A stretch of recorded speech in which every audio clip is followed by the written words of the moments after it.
Welcome, everyone. I, Council President Walsh, call the April 24th Committee of the Whole meeting to order at 6:30 p.m. Tonight, we've got two council members, Councilmember Mertz and Councilmember Ray, that have excused absences this evening. And there will be multiple public comment opportunities at tonight's meeting. There's a general public comment opportunity at the beginning of the meeting, or you can make comments after the presentation and council question and answer period on tonight's agenda item. So looking at tonight's agenda item, we will start with public comment, followed by two items. We've got ID 1350, Police, Court, and City Hall Planning, Future Options. And then that will be followed by ID 1347, Affordable Housing and Housing Action Implementation, otherwise known as the HAPI grant. And then we'll have go to the order and adjournment. We'll just keep this riding pretty quickly for these big media topics. But to start tonight's agenda off, we have public comment. So let me sit over there and read.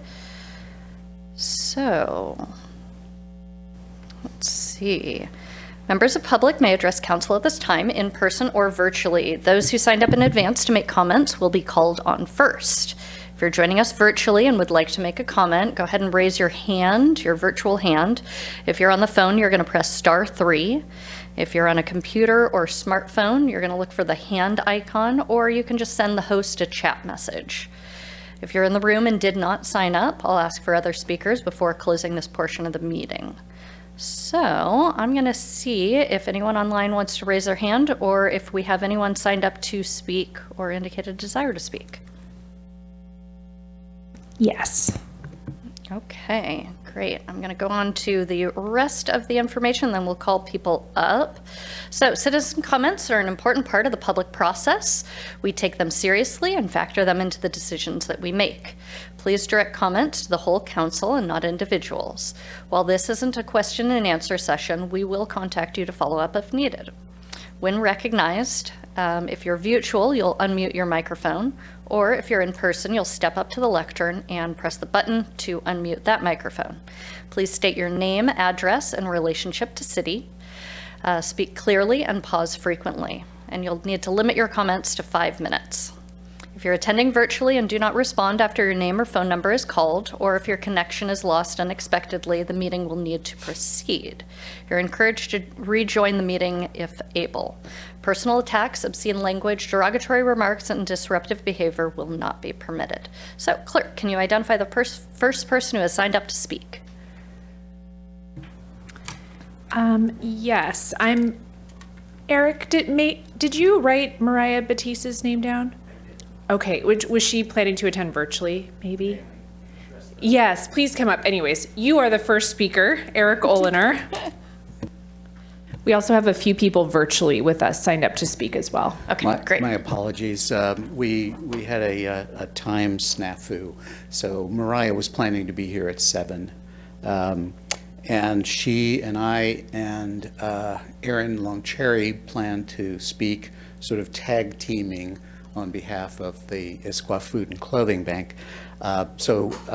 Mariah's comments were to be more general in nature, and I think she was really looking at the city's overall strategic plan and the Human Services Department's strategic plan, and noting how central to those strategic plans are the needs of the community and how the clothing bank, food and clothing bank, meet those needs now, but the ever burgeoning demand means that we need to expand. So that's probably all of what Mariah was going to say, although I don't have her text with me. So I'll proceed with my own, if I may. Thank you, council members, for allowing us to speak. I appreciate the opportunity to, again, support changes to the parking requirements in the municipal code. Council recently decided to reevaluate parking regulations on a citywide basis. The stated intent of which is to balance actual parking needs with ensuring the highest and best use of properties within the city. And nowhere is that more important than within Issaquah's downtown core? The city's Human Services Department's strategic plan of 2021 identified the need to support, sustain, and expand access to basic human services as one of its 5 main goals, and it highlighted the lack of a community multi-resource center in each focus area. In this context, as the city's direct resource provider of basic human services, the Issaquah Food and Clothing Bank is ideally situated in the heart of downtown Issaquah, where it provides the best access, visibility, and proximity to other services.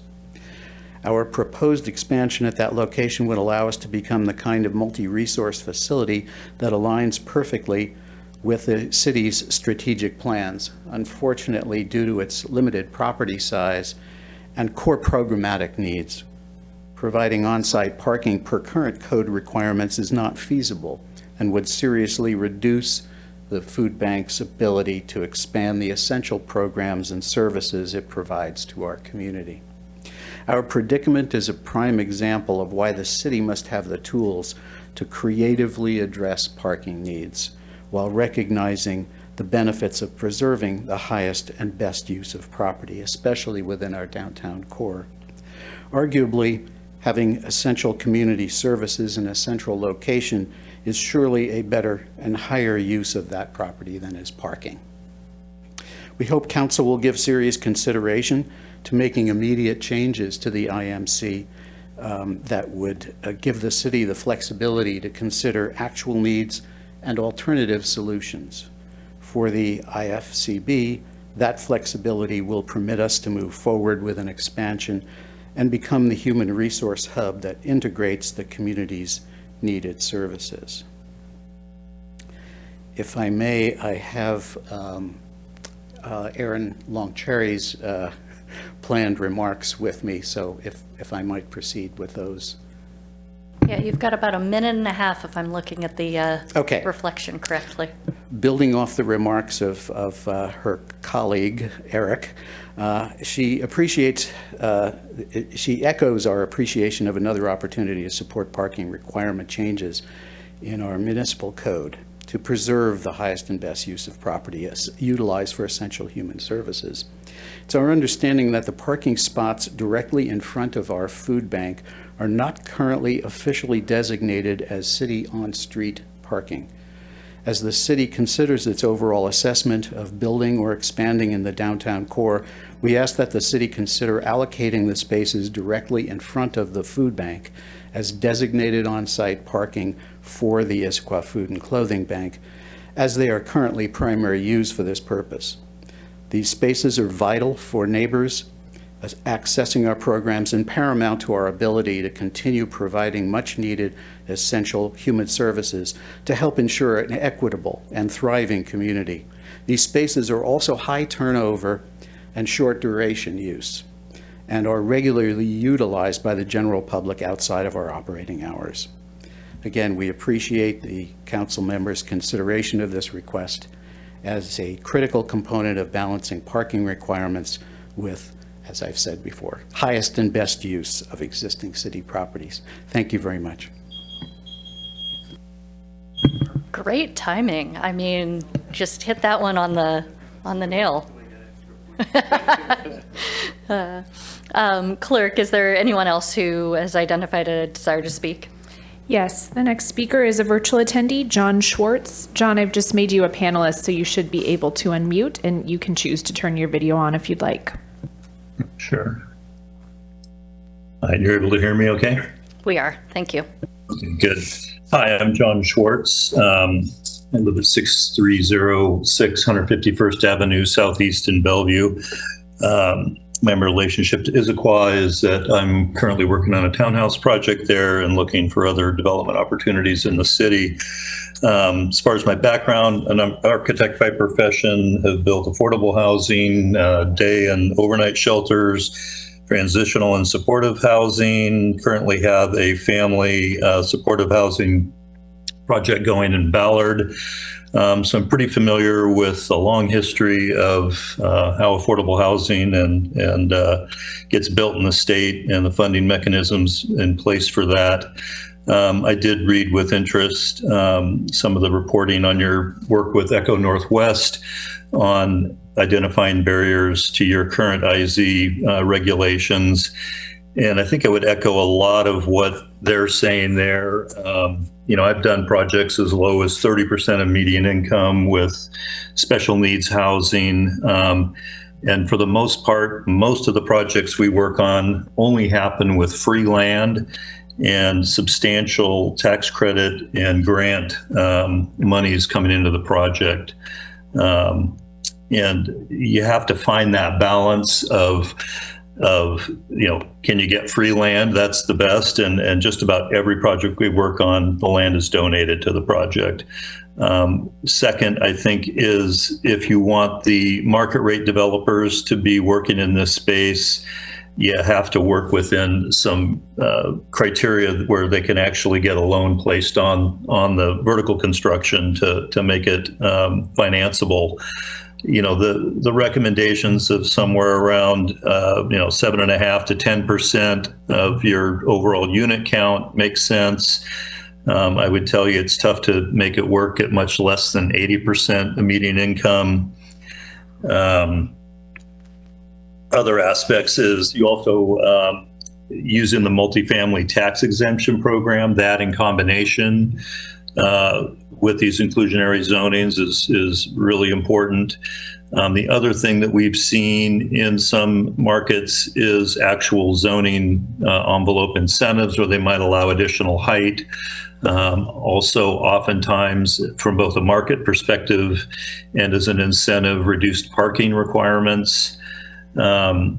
Issaquah is pretty focused on pretty high quality development in your town, which is great, but it also becomes an impediment to making the housing affordable. So I think kind of a broader look, perhaps under different policies around the development standards in general, might also help to create some additional opportunities for housing.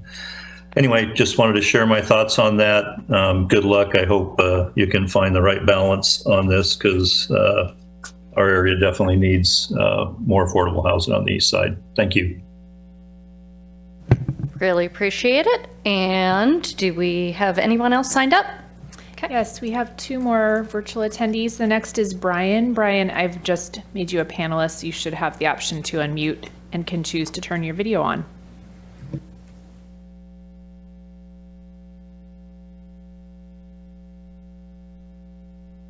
Hi, yeah, my name is Brian Runberg. I'm principal at the Runberg Architecture. Address is 1 Yesler Way in Seattle.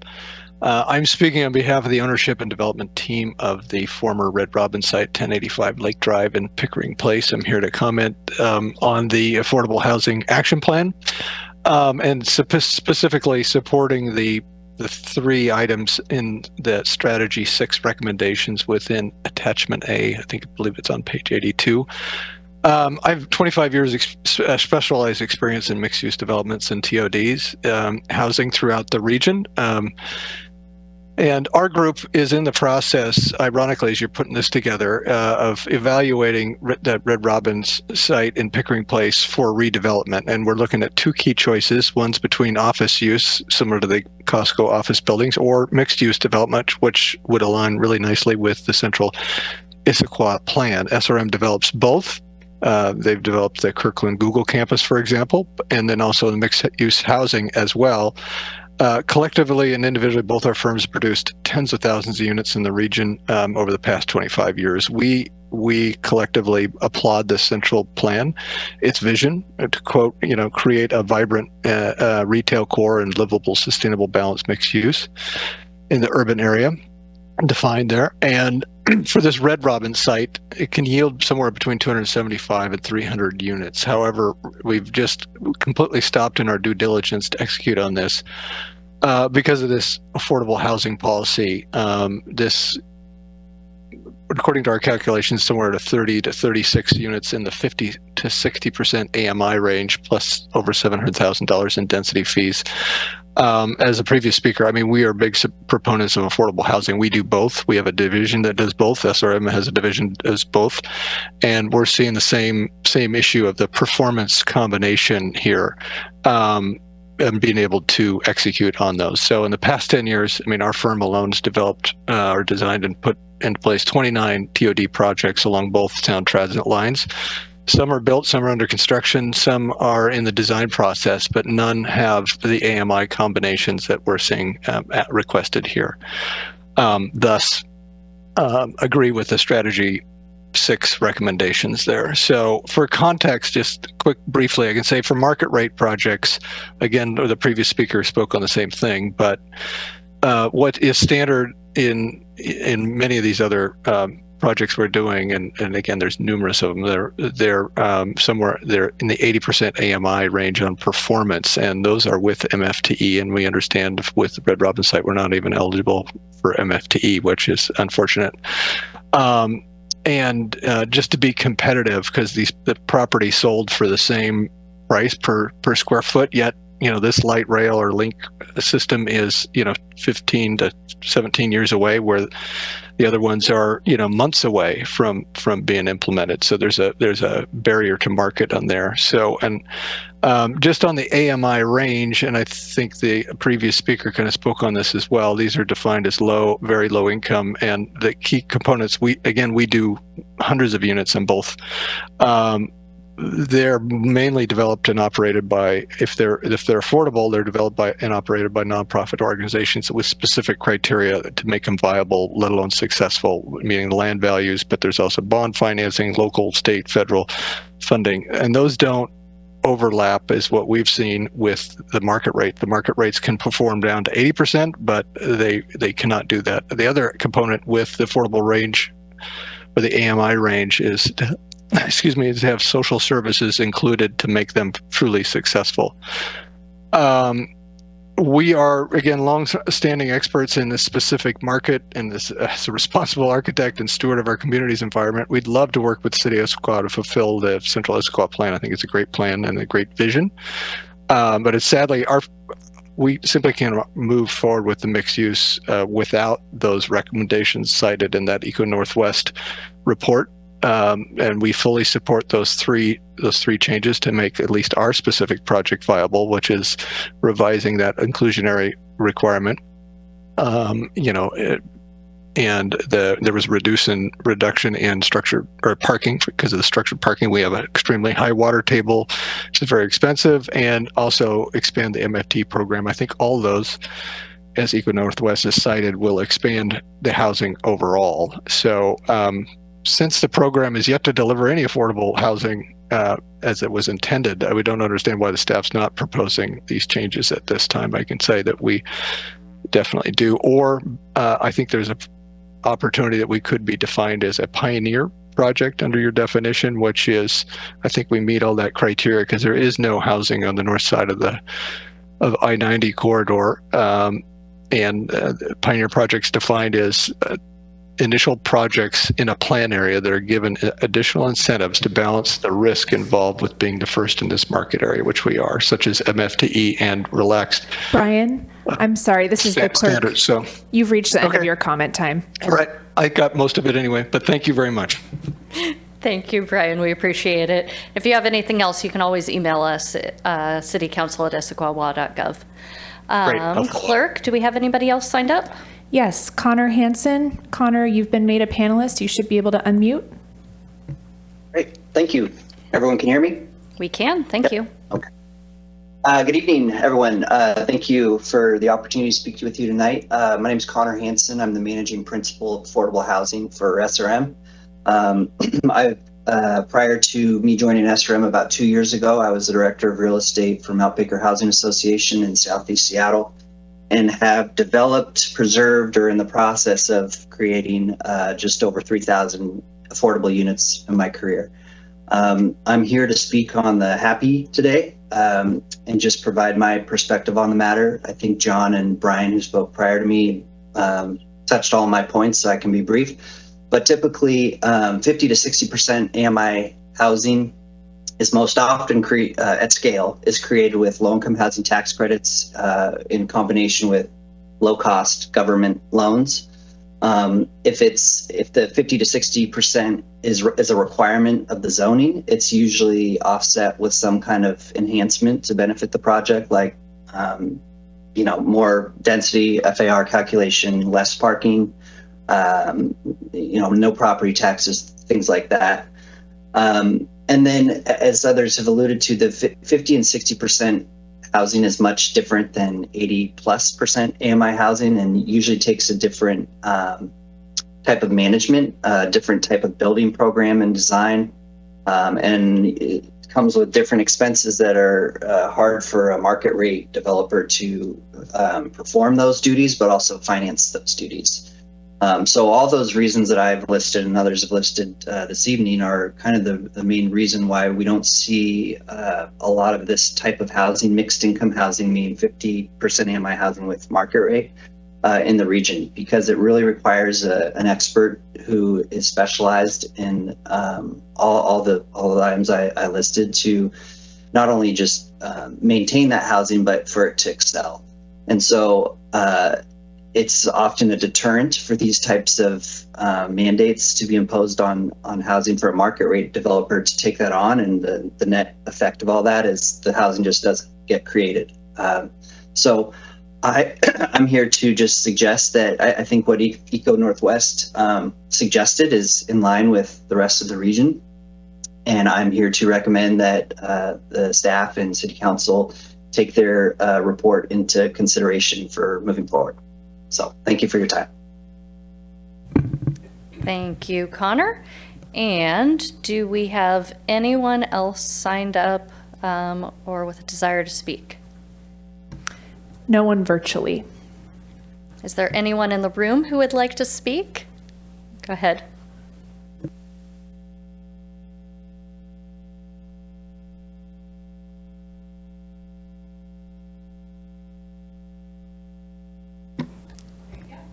Well, hello, everybody. My name is Mariah Batiste, and I have lived in Issaquah for over 23 years. I'm on the board of the Issaquah Food and Clothing Bank. I want to start by saying how lovely it is to see all of your wonderful faces. I've been delinquent in being here, and we'll talk about that at another time. I need to be here more often. I understand that tonight you're talking about police, court, city hall, future planning, and I think you were able to hear some comments earlier from another member of our board of directors and other comments that have been put together by Aaron Longchari, our director of operations and programs. But what I wanted to talk to you today about was a 10,000-foot journey. And I wanted to talk about the city journey through my eyes. Back when I was a Human Services Commissioner, we were talking about the vision for a Human Services Hub. That was something that maybe many of you were involved in. That was even way before I started, and that was many years ago. As a City Council member, we had an opportunity to work on the city's first strategic plan that identified human services as a goal area. The Human Services Department developed its own strategic plan, which filled my heart with joy. There's been collaboration between the city, the police department, Eastside Fire and Rescue, and the Issaquah Food and Clothing Bank around case management. That's something that's happened for many years, but it's expanded, and the development of the Human Services Behavioral Health Team. So we've made some great strides.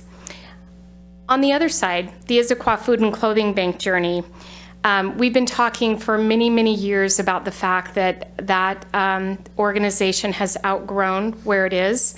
There is a need to update the space and really the inability to be able to serve the clients that they serve in the space that they're currently in, the way that it's currently configured.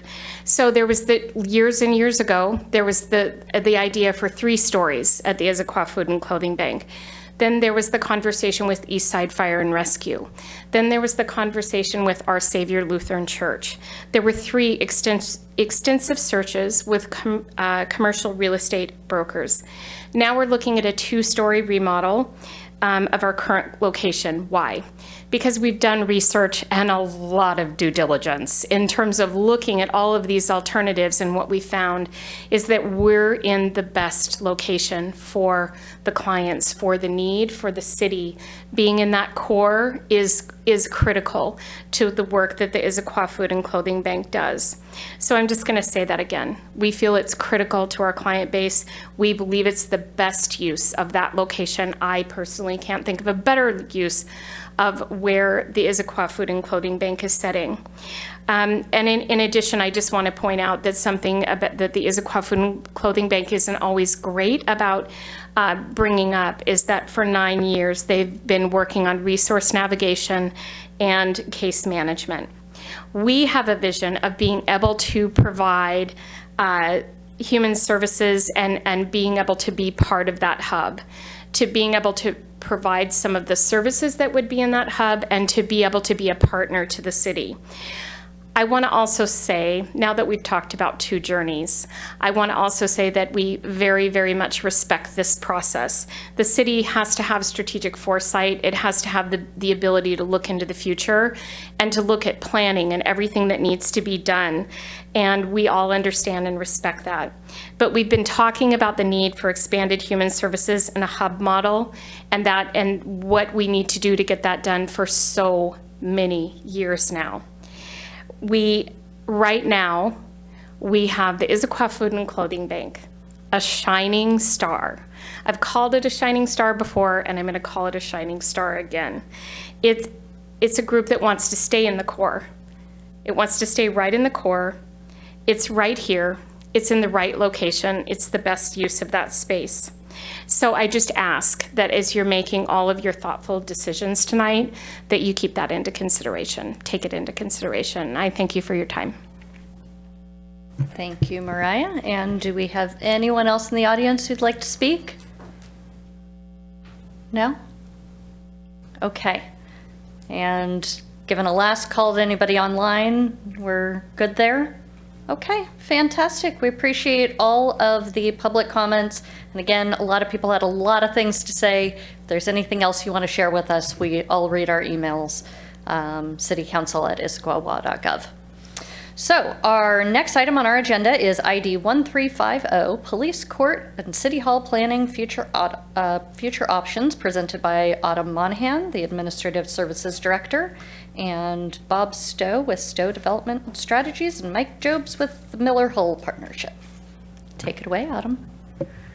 Thank you, City Council. Again, my name's Autumn Monahan. I'm the Administrative Services Director, and I'm here with a lot of folks tonight, including Police Chief Paula Schwan, who's joining us virtually, Christy Shorn, our Court Administrator, and then a few folks from our internal steering committee. So Jeannie Justice is also online, who heads up facilities now for the city, and Robert Hamoud, our CFO. So the purpose of tonight is to provide some follow-up information following the March 13th Committee of the Whole presentation, provide some analysis on some key programmatic areas, receive City Council's feedback, and then review some next steps. So direction we're looking for tonight, so this project has a whole lot of puzzle pieces. And before we start shaping these puzzle pieces into scenarios for your consideration, we wanted to take the opportunity tonight to really discuss and talk through some more programmatic questions. So the three questions we're posing tonight are, should Issaquah Police stay in its current facility and make tenant improvements and expand into the upper floor, or should we be considering a new facility? And the administration recommends its current facility. The next question is, should Issaquah Police and the Issaquah Court remain adjacent to each other? And the administration is recommending yes, if possible. And then what options should Issaquah further study for our space needs? Building new construction, leasing, or purchasing and renovating? To step back, there's a few questions that came from the March 13th meeting that we're providing a bit more information on. The first was a lot of feedback around our project goals. And so there was some feedback that was integrated and is included in attachment in your materials tonight, where I've updated the goals a bit after hearing your feedback. But just as a reminder, the goals for this project are ensuring safety, responsibly stewarding public dollars, providing accessible, equitable, and exceptional customer service, supporting economic development, delivering enhanced community amenities, and embodying environmental stewardship. There was also a question around, so we're working in a hybrid environment, specifically, well, in a couple areas in the city, but one of them is on the top floor of City Hall. And there was a question around staff's use of the building and what days they were coming into the office. So we pulled some key card data for 2 months of 2023, just for that top floor as an example. And as we had guessed, the busiest days at City Hall for staff to come in are Tuesday through Thursday, with Friday being the day that the least amount of staff are coming in. So just one data point for you to kind of show what's going on as far as a hybrid work environment. There was also some questions around, what are other innovative ideas or what else is going on kind of in the world of municipal buildings. There haven't been a lot that have opened since the pandemic, but we have one example in the city of Marysville, which recently opened. And so here's a few photos that thankfully Robert took for us while he was there on a tour. And there's a few points of innovation from that most recent project. They do have a centralized customer service desk so that you, similar to other cities like City of Bellevue, where you go to one desk and you can receive many different services.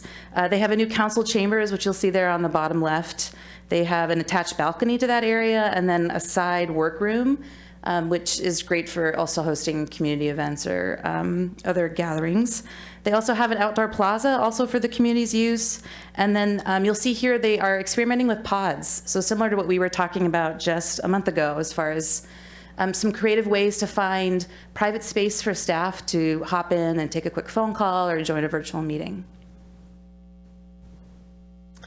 All right, next I'm going to hand it over to Bob Stowe to walk through some cost estimates. I'm going to preface this by saying these are all very much, you'll see rough order of magnitude all over our staff report and presentation tonight. These were created with the idea that we're having something to compare to, so making sure things were more apples to apples for a comparison's sake tonight, just as we start through this exercise of thinking through some of those programmatic questions. So I hand it over to Bob. Thank you, and good evening, Council. It's nice to be with you this evening. One of the comparisons that are important that we're going to be evaluating tonight are cost. And as Autumn had indicated, we've developed some rough order of magnitude cost estimates for each of the different facility options that we're going to be discussing this evening. And all of our ROM estimates include a full cost of development, especially for new facilities. They include the site prep, all the construction, including LEED Platinum, all the soft costs, excluding permit fees, sales tax, FF&E or furniture, fixtures, and equipment, contingencies, some structured parking were applicable, as well as new land costs were applicable. So you have really a total cost of all the different facilities. And so parking is usually a significant cost for any facility, especially when it deals with structured parking. And we've developed this matrix of the various number of parking spaces that would be required for each facility based on the city's code, plus also adding the additional spaces to accommodate any city-owned vehicles. And depending upon the scenario, between 85 and 104 parking spaces would be provided by structured parking if all of the facilities were located here in Old Town. And between 103 and 122 structured parking spaces of the totals you see on the screen if located in central Issaquah. And the reason why it's more in central Issaquah is simply that more structured parking is required as a total of the whole than structured parking requirement here in Old Town. And as you probably have read in the staff report, all the municipal spaces, the administration is recommending that all of those on-site spaces also be available for public use after hours during the weekdays and all day during the weekends.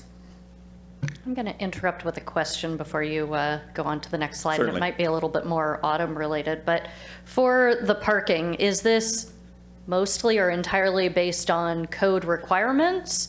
So have we done an analysis of how many of our employees would park or would be interested in parking if they were on site? And how does this relate between police court and the general city hall facilities? I would say, before Autumn steps up, it's based on the minimum code requirement plus additional spaces to accommodate city-owned vehicles. So it doesn't take into account whether or not someone has a ride share or not necessary, doesn't have a car and therefore would not be using the space. But it's also not based on a survey of, 75% of employees currently drive to work, and thus we would want to provide 75% of spaces. None at this point, no. Okay, thank you. Okay. Anything else to add on? Okay. So we have evaluated 3 options with respect to achieving the police current needs and future needs. And the first option is for the police to remain in their current facility and occupying the remainder of the space in the building that's currently occupied by City Hall, and then remodeling with some tenant expenses at a cost of about $5 million. The second option is for a new police station of 24,455 square feet. That's the amount that was identified within the space needs analysis that you discussed last month, also including the same size of gun range and jail that exists in the current facility. And that's at a cost of $65 million if that were to be constructed in Old Town. The same type of facility, new construction for the police facility, gun range, and jail, if that were constructed in central Issaquah, that price would raise to $74 million. And the difference is because land cost, for one, is accounted for in the central Issaquah option, as well as some additional structured parking required.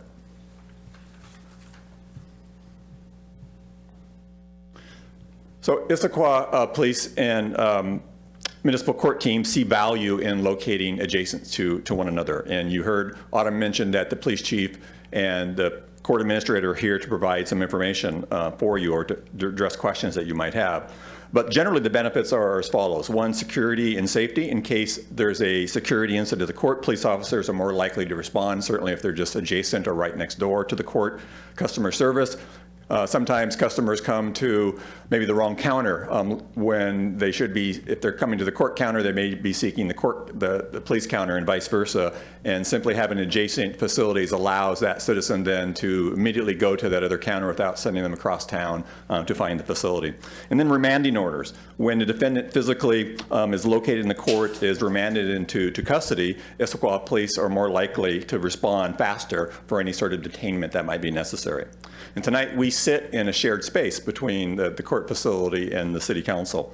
And although there's not any sort of operational need for the two to be adjacent with each other, there is some operational efficiencies and certainly cost savings for you to continue to do that. So that is another option that you could consider, is to simply use these same facilities going forward in the future, whether it's a new building or a remodeled building. We have evaluated 2 options. Can I Yes. take one moment? Was it on the previous slide? Yes, Okay, because Councilmember DiMichele. I had asked the question earlier because in the narrative that we were provided, it says that this building isn't really suitable for remodeling, and so my question at that time was, what are we talking about? Are we talking about tearing it down? Are we talking about selling it? Are we talking about, changing it, repurposing it? If it's not suitable for remodeling, what are we thinking about in terms of this building? So that was my question, and if you could just clarify, that would be great. You bet. Excellent question and a great segue into this next slide. So we've evaluated 2 options with respect to court facilities. The one is to build a new court of the size that's recommended in the space needs of 8,368 square feet in Old Town at a cost of $14 million. That cost jumps up to $18 million if you build that in central Issaquah, again, because of land costs and additional structured parking. Now, you are right, council member, about the staff report indicated that it would be challenging to renovate this facility given the site size, what you could fit on this site in terms of expansion to meet the space needs analysis, as well as just the configuration of the building, make it difficult and challenging to remodel this facility. And so we viewed that as not being a viable option at this time. You certainly could spend money to remodel it, but it'd be very expensive and you may not ultimately get what you really want from a facility. So if it's okay. So so to follow up, and I realize we're early in the process, and maybe we don't have an answer for this, but if it's not conducive for remodeling, that says to me that the court is, at some point, is going to leave this building.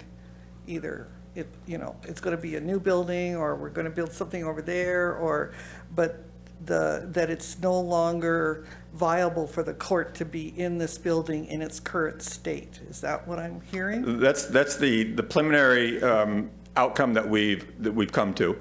That doesn't mean that a new building can't be placed in the same location or similar location or across the street or some configuration. Excuse me? Thank you.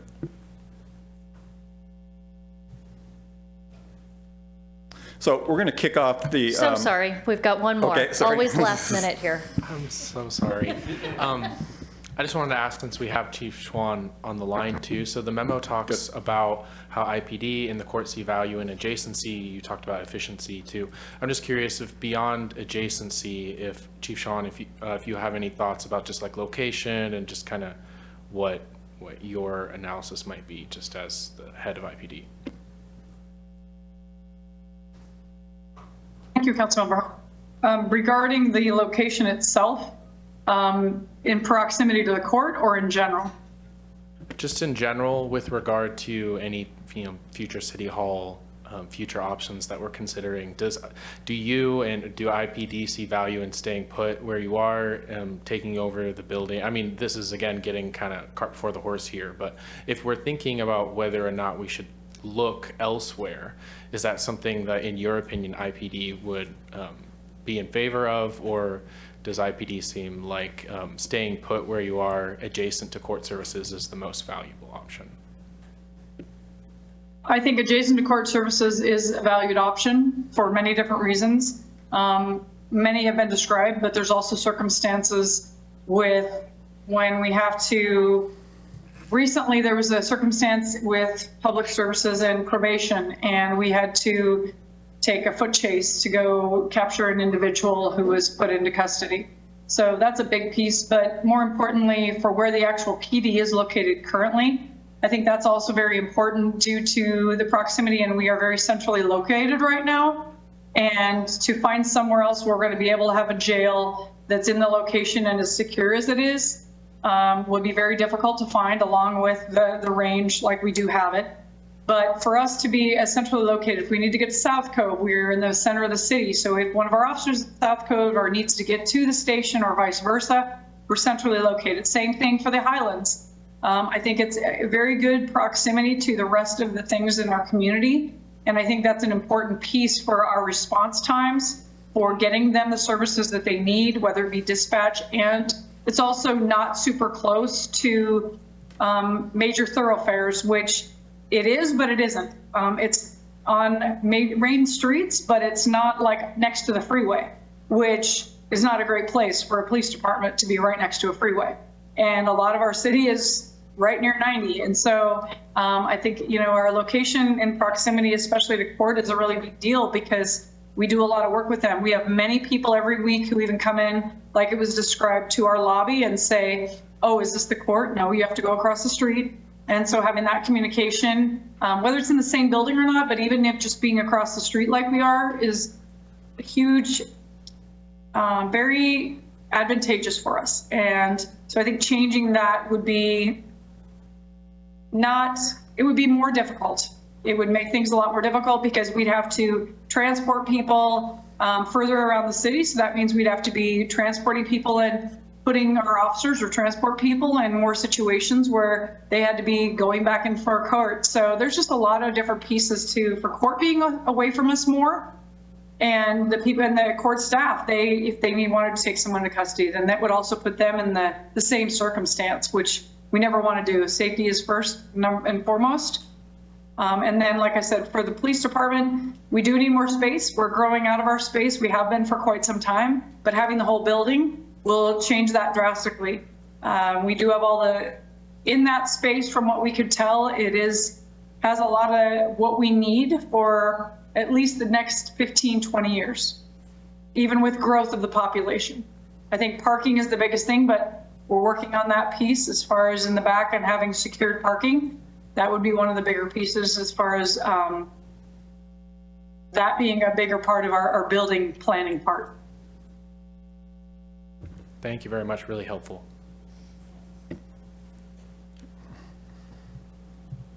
So we want to kick off the discussion regarding City Hall options with some general sort of advantages and disadvantages associated with a new facility, building a new facility, buying an existing facility and renovating it, or leasing a facility, in addition to the ROM costs that we'll present. And so building a new facility, some of the advantages include more control and location of design. Certainly you are able then to build a facility that you desire in the way that you want it to be built. You have more control over how those facilities are to be used now as well as into the future. And of course, when you build a facility, you own the property, you're building equity into that facility, into that investment. Disadvantages that you'll have more upfront costs, clearly. New construction costs are expensive as compared to buying an existing building or leasing a building, at least over the initial term. Now, as buildings have lives as city halls, at least 50 years, sometimes city halls are lasting these days for 75 or more years before you see one removed and rebuilt again. So you certainly have a lot of opportunities for cost in other scenarios versus usually your city hall is paid for within your first 20 or 25 years. And it may take longer to construct than certainly a remodel project. Could be certainly probably 12 months, could easily also go into a year and a half construction cycle, depending upon what else you have to occupy on the site with you. Some of the advantages and disadvantages with buying a facility and then renovating it, again, similar to build new, is that you have control over how those facilities are used now into the future. Since you own the property, you own the building, you're going to build equity into it, and you're going to have some less overall cost. You're going to have some tenant improvements, no doubt, to try to make sure the building is going to serve your needs moving forward, but generally they're going to be less cost than building new construction because it's going to be an older facility. Some of the disadvantages is that you're really only can obtain what's available in the marketplace at any one time. And there's very little in the marketplace today in Issaquah for a facility of the size that would be necessary to support City Hall functions. In fact, we only found one, and we're only able to compare 3 in the last several years of a similar size that you could have purchased. And then more maintenance costs, of course, for an older building versus that of a newer building. And then finally, advantages and disadvantages with lease or renting. Lower upfront costs, really easy to entry into the market for that. You just simply pay you sign a 5, 10, 15-year lease or longer, and you simply pay your annual lease payments or monthly lease payments. You have flexibility to move out at the end of the lease period, go somewhere else, build something new. And maintenance is performed usually by the owner, but that's going to all be subject to your lease terms. Disadvantages are that, again, similar to when you buy a new building, you're going to be subject to what's available at the marketplace that you can lease at any one time. You have less control over how that space is used. Sometimes you may not be able to use the common space of a lobby. In many cases, with larger office buildings, you're simply going to be a floor or maybe 2 floors of that building. And so being able to operate the way you want to, you're going to have to be governed by the rules of the facility itself. And then you're going to likely lack that institutional presence that usually exists with a city facility. Generally, people know where city halls are located at. Sometimes they're in the center of the community. They're in a very prominent space, and people really are not confused about where to go. Whereas if you have a city hall building, I've noticed in business parks or as part of an office building, it's not readily identifiable that they are a city hall there. So that's just another advantage or disadvantage for leasing a facility, existing office building somewhere. Before you move on, we've got a question. Absolutely. Do you have any examples of any peer cities that we might know of in the region who have chose to lease or rent space for City Hall? Or I don't readily. Some have probably more so initially while they're making plans to build a facility, but long-term leases, it's just not something I've seen very much of, at least in the municipal sector. What about Federal Way? Do they lease their campus down there? I know they're thinking of moving to a more central area now that they're developing, but that office park that they are in seems to be a rental for the big building that they have, both for their court and for their city hall. Maybe we might want to check into that. Sure. And I think Covington also was in a office park.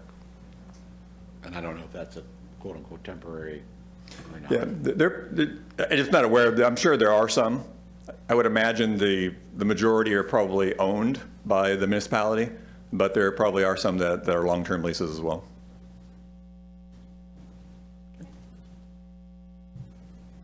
These are the 3 different scenarios that were examined and discussed last month at City Council that range from 23,411 square feet from scenario 3 up to scenario 1, which included a size of a city hall of 28,718 square feet. So there's a lot of information on this slide that's been distilled down for ease of comparison and reference.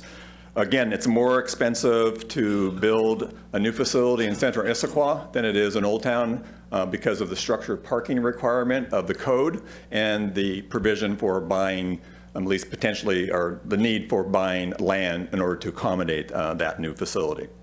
The cost, and so we have costs ranging from 39 million in scenario 3 all the way up to 49 million in Old Town.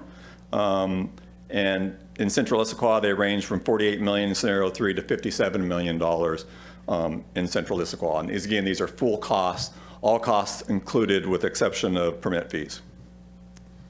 So the cost identified for buying a new facility and renovating a new facility have been estimated between $17 million and $28 million. Now, we came up with those numbers based on the 3 limited sales comps that I mentioned earlier, and then added some additional tenant expenses to those facilities, and based it on a 30,000 square foot, between a 30,000 square foot building on one end of the range and a 50,000 square foot building on the other end of the range, because it'd be unlikely that you're going to be able to find in a building, existing building, that meets your exact square footage requirements, whether it be 28,000 or 23,000. So we just simply picked 30,000 to 50,000 as bookends, and then looked at the sales as well as the tenant improvements, and came up with a range between 17 and $28 million. So considerably less than what you'd pay for new facilities.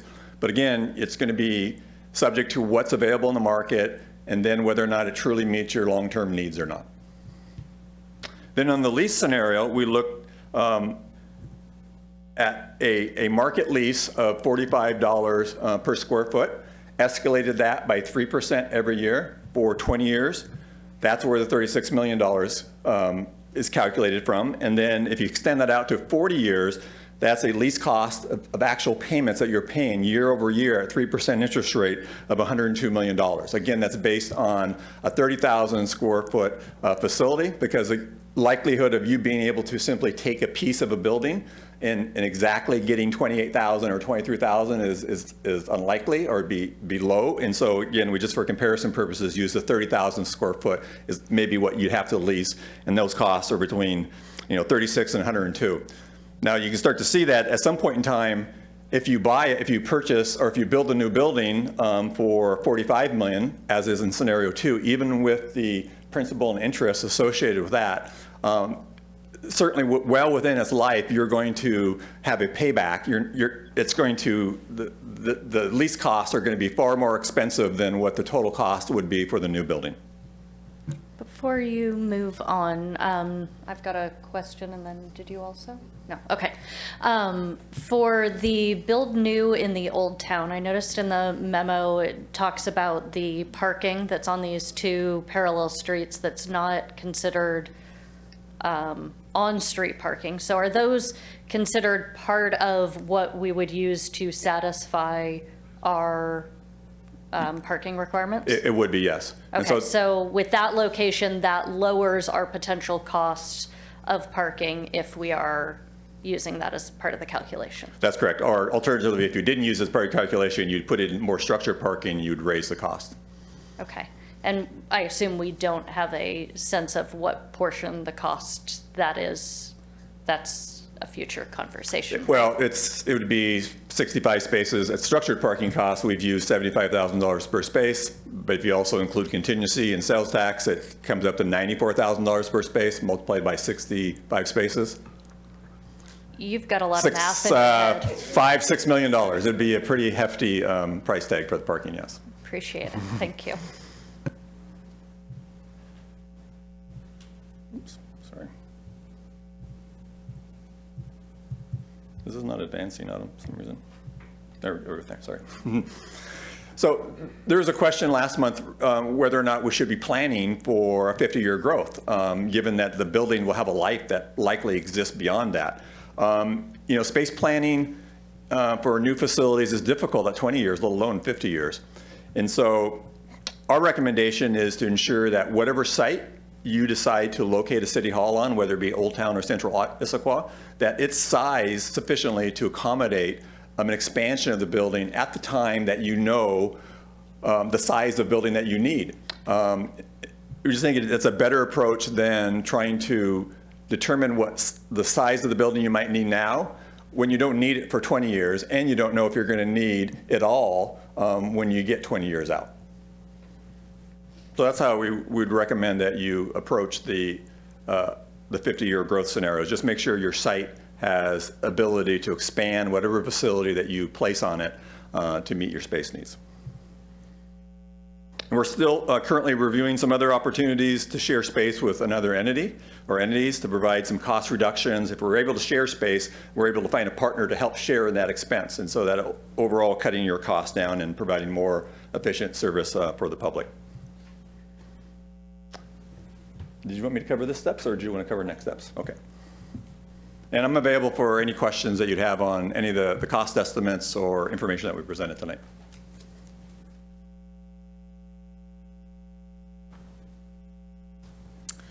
Thanks, Bob. So as far as next steps, May 8th, we'll be returning to the Council Committee of the Whole to process some of the dialogue and some of the direction that we hear this evening and start thinking about what kind of scenarios we could be packaging together for further review, how they align with our project goals, and talk a bit more about perhaps some shared space opportunities, surplusing of some of our properties, and funding options. And then by June 5th, we may have some discussion and a scenario for council to consider. And with that, we're here to answer any questions.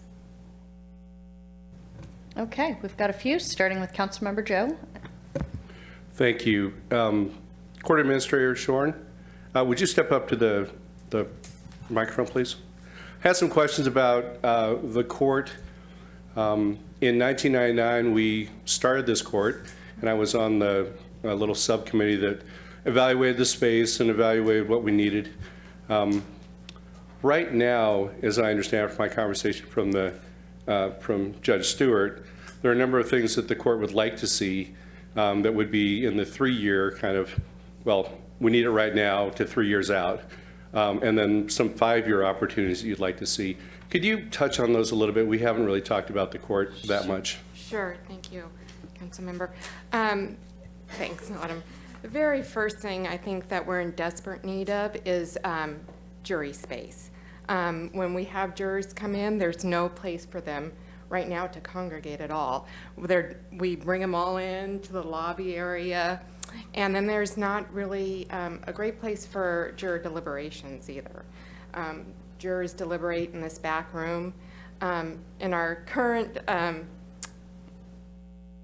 where we are right now, there's not a real great place for social distancing for the jurors. I don't think they're real comfortable when they come in for jury trials. Next is, and I told Autumn from the very get-go, is bathroom space. We share bathrooms with the public, and we do our probation department does drug testing in those bathrooms. So it's very awkward at times. And so bathroom space is a must for us, and attorney rooms. We have one attorney room, so there's usually a line of folks trying to have conversations with their attorneys. So, and like Chief Schwan said, we really are in need of a holding facility, a holding cell when we remand folks into custody. So I think those are our top 4. And that holding facility, how does that help facilitate moving the calendar along? I had the pleasure of being on the bench. Yeah. during my time after council between this, second life that I'm living. But it was my experience that at least having the jail right across the street, if we needed to have a defendant in court, we could send someone over there and they could be here in 15 minutes rather than going to RJC in Renton or going all the way to King County Jail. Having a holding room over here, how would that increase the efficiency of the court? I think mostly it will help us with safety. Right now, we do quite a few remands. Most of our remands are because of the drug crisis. And could you tell the audience what a remand is, since we're... Yeah, it's when the Thank judge you. will take someone into custody for non-compliance purposes. And we're seeing a huge increase in that, probably in the last several years. Some of our larger calendars, I think one last week, a non-compliance calendar, we took remanded 4 people into custody. So we're asking the police department to come over 4 times and take them in. That holding cell will help just for security purposes alone. Of course, as soon as you tell somebody they're remanded and they're under a substance use, some of them, their first thought is to run. And so it'd be nice if we had a holding facility for. Thank you very much. Appreciate it. No problem. Councilmember Hunt? Thank you. On the cost estimates, on the 3 options for City Hall size, there was one, the middle option has a note about subleasing. And so I'm wondering why that one and why it couldn't also apply to the largest City Hall option for that subleasing. It's the slide. On the police? No, this is on the city. It's the one where there's a green. It's the one above. One above where you are. Sorry. New computer. No, didn't do it. One previous, I believe. I thought it was. This one? Yes. Oh. This one. So here it says that there's unused space could be leased until needed. Presumably that helps with cost. And I'm wondering why that wouldn't apply, and even more so to scenario 1. Why there wouldn't be unused space until needed? And why it couldn't be leased. Yes. Oh, I suppose you could. Well, scenario 1 is for City Hall is looking at a 28,000 square foot facility, and if there's space there, you could lease some of that, if not needed initially. Yes, if you had a tenant in hand, you could certainly lease that space. I think in all the scenarios, any space that's not necessarily needed as you're growing or as you're staffing up could be leased to other tenants. Okay, thank you. And then is that factored into the cost estimates for the options? No. Okay. No revenue potential has been calculated in how to try to defray some of the cost estimates at this point. So that would also apply for the shared space. That's correct. Is there any, do you have any opinions on how likely we would be to be able to share space with the different options? I think there is a very serious, I think, consideration going on with another entity in terms of sharing space, common space, bathroom, lobbies, counter space, meeting room space. Those are some of the things that typically could be shared if you can work out the cultural differences between the agencies, the operational issues between the agencies, but those are usually the areas that you can find some ways to share in the cost of the expense of shared space. City Administrator? And if I can just elaborate on that, I think that's an important piece of feedback from the council, what your vision is for this. We're talking shared space with a paying customer. Does the council have vision of shared space with unpaying customers? I think we've heard and have had certainly discussions about arts groups, social services groups being there. There are community meeting spaces included, all this. I mean, where does that fit? Should there be more? Should we talk more specifically with you what's contemplated? there's a balance here between need and ability to pay. And so we're trying to be as realistic as possible with this. But this is the point, I think, where we would really love to hear from the council. If your vision is that this is roomy, we need to know that. If your vision is that you see us having multiple community partners potentially as tenants, we need to know that. We also need to know, do you see this as being a social service, a human service, art hub? That's important to know, because unfortunately most of those organizations will not pay what perhaps another public agency or a compatible private use might pay. So that works into all of it. But now is the time for the council to express those opinions. I think this probably is not available at this time, but at a future date, it'd probably be helpful to talk through how that revenue piece potentially affects cost. That's it. Thanks. Okay, and Chief Schwan, I know you had your hand up probably related to the court comments earlier. I didn't get a chance to get back to you. Do you want to make a comment? Yes, thank you. Great. I was just going to say, regarding the holding cell specifically, Councilmember Joe had asked about expediting some of the court process.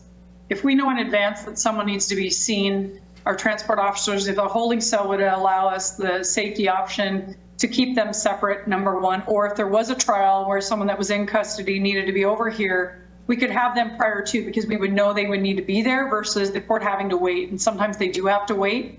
Also, I would recommend or request that the holding cell could hold up to 3 people. Obviously, they would have to be on the same gender, but that if we're not going to have 2 separate smaller cells, then we have the ability to hold multiple people in at least one of those cells, or when they have to be seen one at a time. So just other things to think about. Thank you. Thank you, Chief. Looking around, Councilmember Joe, you have another one, and then we'll go to Deputy Council President Hall. Thank you. City Administrator Bakowitz, I appreciate the comments on needed ability to pay that you just went through for the other organizations that are out there. And I think there might be some creative ways for us to do a little bit of that charging of agencies or groups that could be coming in. And one of the groups that recently I saw a budget for was the South King County Housing and Homelessness Project, SKIP, I think it is. And they did something where the space was donated by the city of Auburn to them, but they put it back in their budget as a piece, so it's zeroed out. But then the other part of it was they paid part of the administrative fees for City Hall just based on a percentage of the space they're leasing, so that at least the city was not going into a negative situation on that. And it was an interesting way that I had never seen a nonprofit work with a city so that they could do their work in a nice space that was conducive to good production of, their output there. So I would just suggest maybe take a glance at the SKIP budget and see if it's something that might be an option for us to consider in the future. And I think there are lots of creative ways to do that. Right now, what you're seeing are size facilities that don't have a lot of space for this. And I think if the council's vision is there should be space, we need to hear that. One, because it increases the overall square footage. It would have impacts on parking, other matters. And then I think we have the discussion on what percentage would be subject to perhaps more creative financing. Again, all this is fine, but now's the time to tell us. If that's not your vision and you see the vision along the lines we've described tonight, then we're going to continue to move forward. If your vision is, yes, there's lots of organizations that need space, this would be an excellent opportunity to provide that. That's a really important policy point to hear from you tonight. Okay, so continuing on with questions, we've got Deputy Council President Hall. Thank you. 2 questions. First is a quick one. The current City Hall police station space, how much longer is that facility's useful life? Or do we have any estimates on that? It's at its 20 years, so it does, there will be some capital investments needed for that facility. That's part of the assessment that we're working on now as part of our facilities team work plan this year is the assessment of all of our buildings. And that's one of our firsts to really get some clear cost estimates for what the cost is for that 20-year kind of refresh for the building. We're aware of a few projects. Some of them are going to be in the CIP that you'll be seeing soon. And then a further assessment will be done later this year. So that's not included in the cost estimates for keeping police in the building. It will still be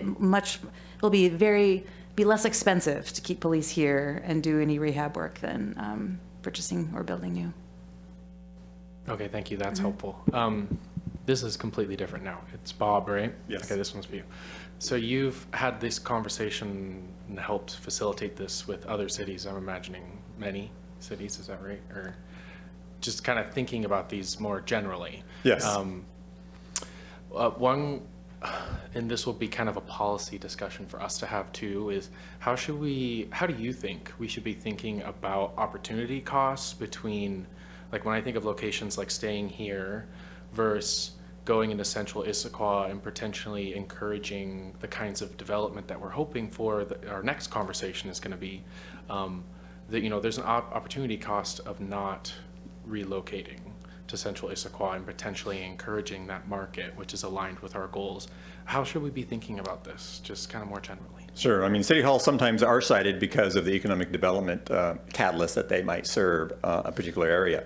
In a case where you have a city hall also in the downtown, it also creates a vacancy or a vacuum effect if you're moving that to some other area, and what will be the impact to the downtown. And so you have to look at both scenarios. But yeah, I mean, I would always advocate, if you're looking at building a municipal facility, because you don't build them very often, you site it where you think you can get the most from that investment in terms of serving the public, as well as what else can it create in terms of a catalyst for other development surrounding it. And you have two different areas, central Issaquah as well as old downtown, that both have economic development potential, and both have pluses and probably minuses associated with them. Certainly, we know one, which is more cost, just simply because of structured parking in the land. You already own land here, although you could sell some of this land and then use that proceeds to buy new land somewhere else. So something for us to mull on, you know. Just a few things. Councilmember DiMichele? Okay, so I was holding off because I've got sort of a comment question, and I realize we need to take public comment. But I'll put this into the form of a question, and it follows really closely on what Councilmember Hall was saying. You know, we want to talk about what we want, but are there things that we absolutely don't want? And where do we put those lists? I think I may have the wrong term, but is it drop dead scenarios, or, you know, these are absolute no's that we want to make sure are on the list. And so where are we going to get the opportunity to have that discussion, which is really a values discussion and a vision discussion, really, about, I really like what you just said, you know, we don't want to create a vacuum by, you know, necessarily, but maybe we do. You know, that would be part of that great discussion about what's our vision for the future. So anyway, where do we put, if I'm going to ask a question during the question period, where do we put the things that we absolutely don't want to see? I think you could articulate those in the guiding principles. Going back to the needs assessment that had a list of goals or guiding principles, you can certainly either state them in a positive sense, or also indicate the things that you want to make sure to avoid in any planning process. Sorry, busily typing all of this down with things that I have to bring up during our conversation. So I am not seeing any other questions. So I think at this point we have an opportunity for public comment. If there is anyone interested in providing public comment on this item before we go into our deliberations. And so anybody online can press *3, look for the raise hand icon, any of that, or send a chat message. And if there's anybody in person, you can just raise your actual hand. You know, those things still work. City Clerk, do we have anybody indicating a desire to speak? We have a few individuals online with us, but I'm not seeing that anyone's indicating a desire to speak. Okay, and nobody in person looks like. Okay, fantastic. Well, we always appreciate the comments, but we did hear a lot ahead of the meeting as well. So at this point, when we're talking through deliberation, we've got 3 questions in front of us, which we've got handily up there on the screen, talking through. So I'm wondering if we could kind of take the first 2 together, which is the police and court idea, and then the other one is what options should we study further? And I'm sure we're going to have a lot of general comments and things like that. But first I want to query kind of, as we're thinking through this concept, the first question is, should Issaquah Police stay in the current facility at 130 Sunset Way and make tenant improvements or consider a new facility? And then also, should the Issaquah Police and the Issaquah Municipal Court remain adjacent to each other? So, do we have any comments or thoughts on those first 2 before we get into kind of the bigger concepts of City Hall and any other options we should consider? Okay, Councilmember Hunt. Thank you. I do think that the arguments in favor of keeping the police department in the current facility, as well as keeping the police and the municipal court adjacent to each other, all resonated with me. And so I think those 2 are the, for me, the ones that are a little bit easier. There are a lot of arguments in favor, and that they made sense to me. The third one is the bigger one. Anybody? Okay, Councilmember Joe. I will echo the comments from Councilmember Hunt. I think the police station, as we're looking at it, it's hard to either find or build a facility that has a gun range in the basement. It's also hard to build a facility that has a jail in the basement. And they're just these sunk costs that we're not going to be able to duplicate without, running the till up really high. So I'm in favor of the police staying in their current facility, but I would like the administration to continue to look at ways to offer the police some space on the second floor. I know that we have a detective unit or a detective area that's locked off from the general public, and you've allowed them to operate up there. And I would encourage the administration to think about other opportunities as we're trying to emerge from this COVID environment for shared space for the police on the second floor as they grow and their needs grow. I know that I've seen the pictures and been through the police station on the first floor, and storage is a problem. Evidence, keeping the evidence room safe and secure is a challenge. The workout facility that the police officers have is not ideal, but not a high priority necessarily, but there's just a lot of things that we could do to increase the quality of the work environment for those that protect us 24 hours a day. And then with respect to the court, I think that from my questions, my colleagues and probably heard that I think it's very important that the court remain just across the street. There are just many advantages. The foremost one is that I see departments that are taking fully sworn officers and taking them off the street and having them transport someone from Northeast District Court in Redmond all the way into Seattle or all the way down to the RJC, and they're off the street for that time when they really should be, patrolling the streets and doing the community outreach things that we think our officers do so well. And so there are just so many advantages to having the jail right across the street for transport, for convenience of the court, and for the efficiency of the calendars. So those are my opinions on those 2 questions. Thank you. Oh, we're playing dueling microphones. Okay. Deputy Council President Hall. Thank you. Yeah, and I won't reiterate what others have said. I completely agree that the adjacency element of police and court services is important. It seems pretty clear there are a lot of upsides and efficiencies there. I also think that arguments have been made that keeping police IPD services in its current building and expanding use of that building makes sense to me, though I will say that the memo talks about how their kind of current needs for space is a little over 25,000 square feet, and so then the total for City Hall, Police Station, the main and second floor, is just over 23. So I just want to make sure also that we're keeping in mind, well, how are the ways that we can expand that facility to meet police needs so that they can thrive into the future as well, is important in my mind when I'm thinking about these issues. But other than that, I think these first two questions are pretty an easy yes. Councilmember DiMichele? Thank you.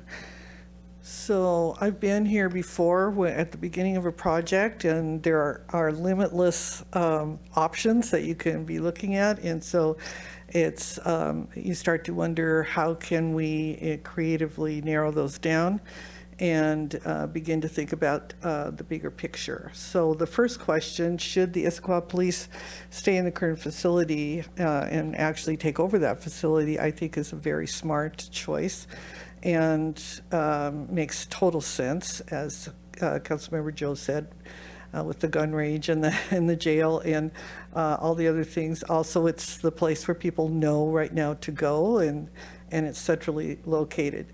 But of course, if the police take over that entire building, that creates the issue of what do we do with the administration and where do we take them. So and then the options become more and more intriguing. So the second one about the adjacency, yes, absolutely, that makes sense. We heard really good arguments tonight. But as I've expressed, I think when we get to what is going to happen to this building, there are so many different options that it's a little bit difficult to say where we might go with this building. Sort of makes sense to me that we would could maybe use this location, but maybe not this building. So, but there are many different answers to that. But yes, the adjacency issue, yes, let's keep the court close to the police station. So then what are the options for further study? I think we're at a place where we need to keep studying. Councilmember DiMichele, can I interrupt before you move on? I just want to make sure we close out the first two. I have some comments on those first two, and then I'm going to frame up the rest of the conversation. Oh, okay. Well, that's one I want to talk about most anyway, I know. So. We all do. We all do. All right. So yes and yes on the first two. All right. Fantastic. So I'll close out and just echo what you've heard. I think the adjacencies are super important. I think the location is great. Really appreciate hearing from Court and Chief Schwan about the importance of those adjacencies and the improvements and the location. The only other thing that I will add in is I think it is ultra important that both the police and especially the municipal court are in an area that is well served by transit. And I think as it is now, the only area that we have any modicum of control over is this location. And so I will throw that in as well as another reason why it's important to stay in this area. So that closes out. I think we have 5 of the 5 of us so far, and I'm sure you'll talk to the other 2 who aren't able to make it today. So the next question is, what options should Issaquah further study for the City Hall space needs? So there's a few things that we can talk about here. One is the build by lease question that's been kind of teed up for us. Another one is, what's the information that you need in order to make an educated decision or recommendation on this? So I think I'd like to hear both of those. And then just what other things are you thinking? You know, City Administrator Bobkowitz teed up the idea, do we want to look at this as a social services? Are we interested in having a paying tenant? You know, what do we think about location? And we've also talked up this whole idea of opportunity cost and economic development. So we can certainly break them all down, but I think ultimately a lot of them tie in together. So I'm going to throw all of those out to us, and we can start with Councilmember DiMichele, who's fast on the microphone. So I think, in my eye, we're not in a position to close out any of the options that need to be studied. I think there are bigger questions we have to ask. At the last time we discussed this, I emphasized my concern and my interest in the historic value of the buildings that we're dealing with and preserving and keeping the character of this historic area, of the Old Town area. And so one of the things, in the very limited number of people I've talked to, which isn't very many, but there will be more, there's been expressed a strong desire to keep City Hall in the Old Town area. So are we talking about creating a municipal campus in this area, knowing what the costs would be to do that? I think it was really intriguing that it was brought up that we could move to Central Issaquah and look at it from an economic development standpoint. That would be a completely different scenario and a completely different set of values. Certainly one that I'm willing to consider. But I think we need to have that discussion first.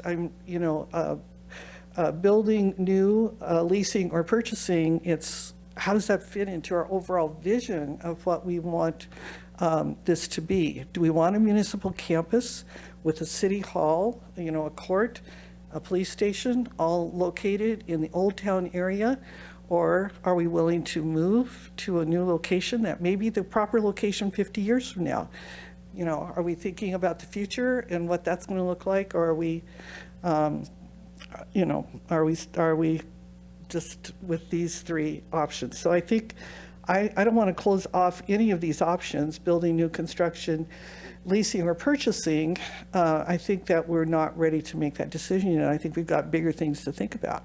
So my 2 cents, there you go. Okay.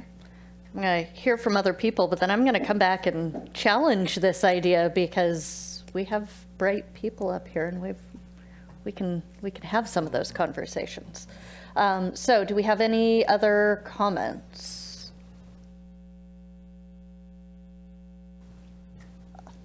Go for it. And okay, then I'm still mulling over some other comments I'd like to share, but just in response to our city administrator kind of talking about, now is a good time to share if we think we want to be more roomy or not for these kinds of loftier ambitions for what a city hall could be. Sitting where I am, I'm very interested in kind of creative shared space opportunities for co-location. When I saw that slide and when I saw that part in the memo, my mind lit up with opportunities, how cool it would be. I mean, if in candidate forums, when we're all in little candidate school before becoming council members, the question that's often asked is, if you had a magic wand, what could you do? And when I think about this, if I had a magic wand, I'd love a municipal campus, right? Where consolidation of services are located where our customers and our residents can get them easily. It would align with our goal around accessible, exceptional customer services, and also thinking about, well, what are the other kinds of services that customers that come to City Hall are seeking? So that's all exciting, and I'd love to, but I'm also worried about how much that would cost, and just trying to be a realist here too. We struggle to find the infrastructure dollars necessary for our infrastructure without even considering facilities. A lot of times we just remove facilities from that conversation because it's even more challenging to think about. So I don't want to rule out lofty, ambitious campus style future options, but at the same time, I don't know necessarily how to think about the reality of this all. And should it just be, Zach, come on, we need to move on and think about kind of what is actually going to happen sometime in the next 15 or so years, or should we stay at that high level? I also am interested in, so that's building, new construction. When it comes to leasing or purchasing and renovating, I guess I struggle with understanding where are those opportunities available to us. Especially if we do want to stay here in this area. That's a tall order for staff to try to dig into that too. It almost seems like building new construction is the easier of the options to investigate further. But if there are other cities in our region, it sounds like there are at least 3 who have leased, then that should be something I think we continue to look into, because it does bring with it some pretty significant cost savings. So I guess if it were me and I was making the decision today about what two options to go forward, it would be kind of lofty, build new construction, and super cost-effective leasing of space. And it sounds like leasing is probably going to be somewhere in our future anyways as we transition from whatever comes next. So it seems like if we get into that already, we might as well pursue what that would look like permanently as well. So those are just some of my initial thoughts, and then I'll bounce back to me later too. Councilmember Jim. Thank you. Councilmember Hall brought out some great points. I think that while it's wonderful to think about the what ifs, we are going to be constrained by the reality of what properties might actually be available for purchasing and leasing. And frankly, there's not much out there that fits our size. We're pretty large for a city in terms of the number of employees we have and the needs that we have. So I think that what I would express is that I believe that the city hall and the majority of the people should stay in the downtown area as we go forward, looking for new opportunities, either for new construction or leasing as they may come up. But we're going to be constrained by, again, just the lack of opportunities to do things. And so my gut level feeling is we're going to need to look at all the properties that we own, which we've kind of assessed, we've kind of taken a look at, and then what are the bounds of development that we can do on each of the pieces of property that we own for the highest and best use, and not building up to a wetland or building into a creek stream or anything like that, but what are the things that we can do on the properties that we own to provide the space that we're going to need for the future until those opportunities for new construction or leasing and purchasing come up. It's not an ideal situation, but it's certainly the one that we have been dealt right now. And so, if we take a look at all the inventory of the property that we have, I think there could be some opportunities for us to do some good things along the way in this to handle this jigsaw puzzle. With that in mind, I think that providing for nonprofits, if there's an opportunity to use space that the city is not currently using in constructive ways for a nonprofit to set up, a year or 2-year lease, whatever the time might be, so they can do some operations and handle some client intake or some real basic things that we could, as a city, just do to help the nonprofits provide better service to the clients that are coming to them and the people in need that are coming to our human services places.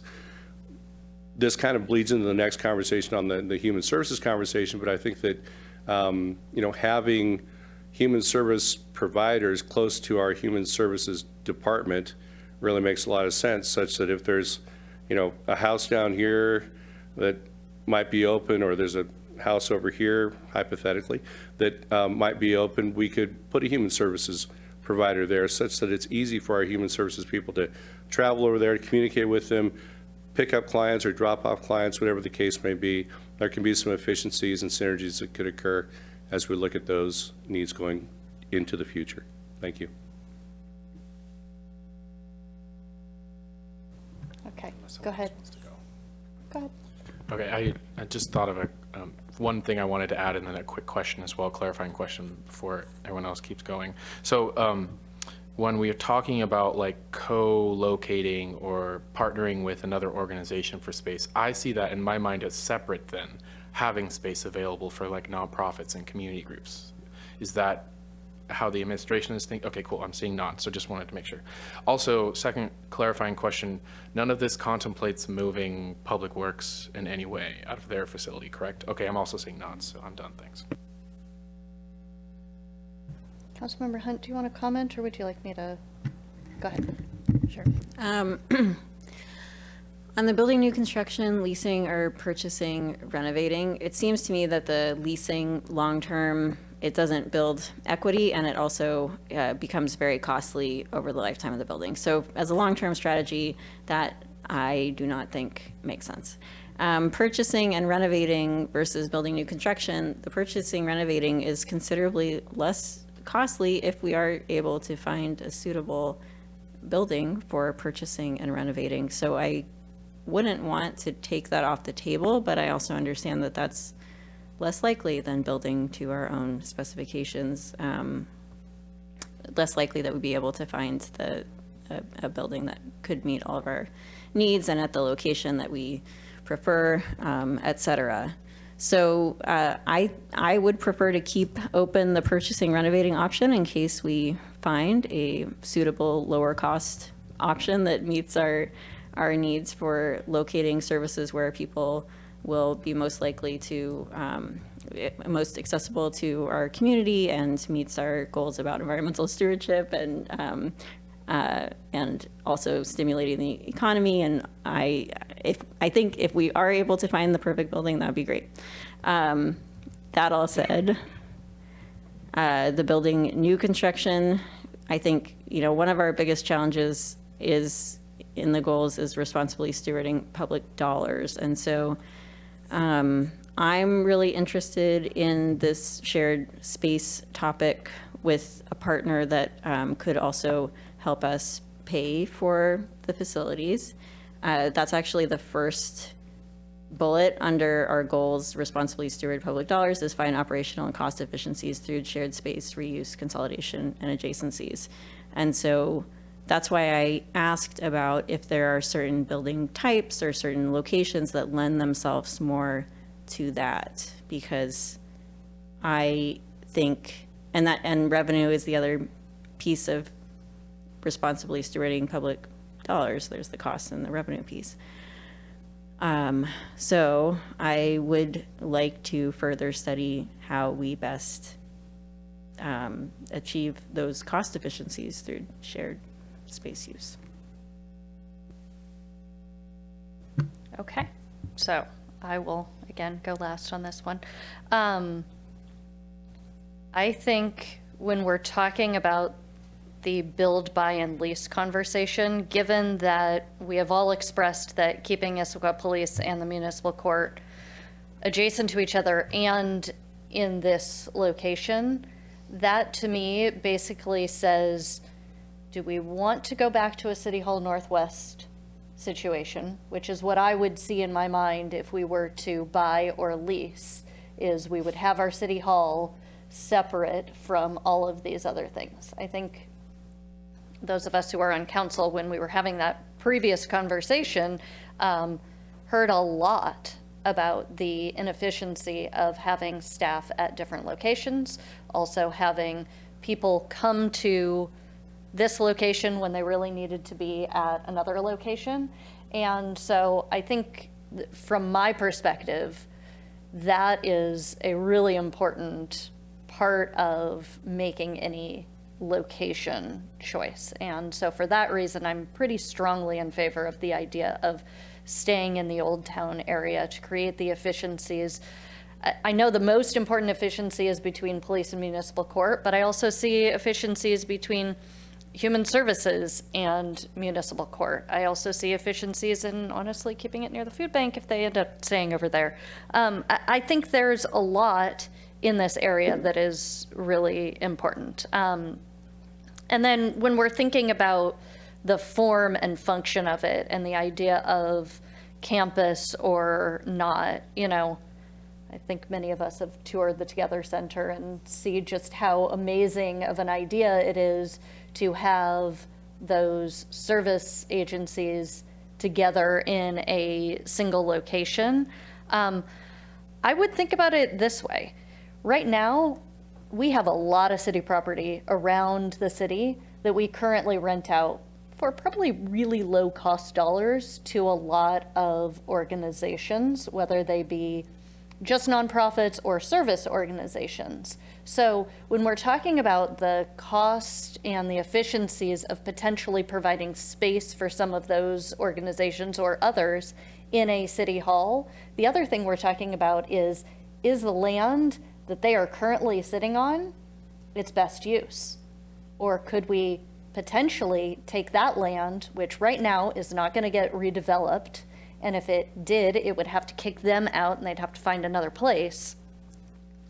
But the best use of that property might be a multifamily high affordable housing unit. And so when I'm thinking about, is it cost effective for us to potentially have nonprofit or other uses in a city hall location, part of that for me is thinking about all of the other spaces that we have in the city that could be utilized in other ways. So I'm pretty heavily in favor of the idea of considering using some of that space for nonprofits, for service providers, something like that as a campus approach. Whether we do that with our growth space, as we grow as an organization and just utilize extra space, or whether we really truly bring it into a kind of service provider campus. I'm open to having that discussion, but I think part of that discussion is, well, we're already kind of doing that. We just have it scattered all over the city and not in the most efficient use of that flat ground land that could be built up in other areas. So those would be some of the things.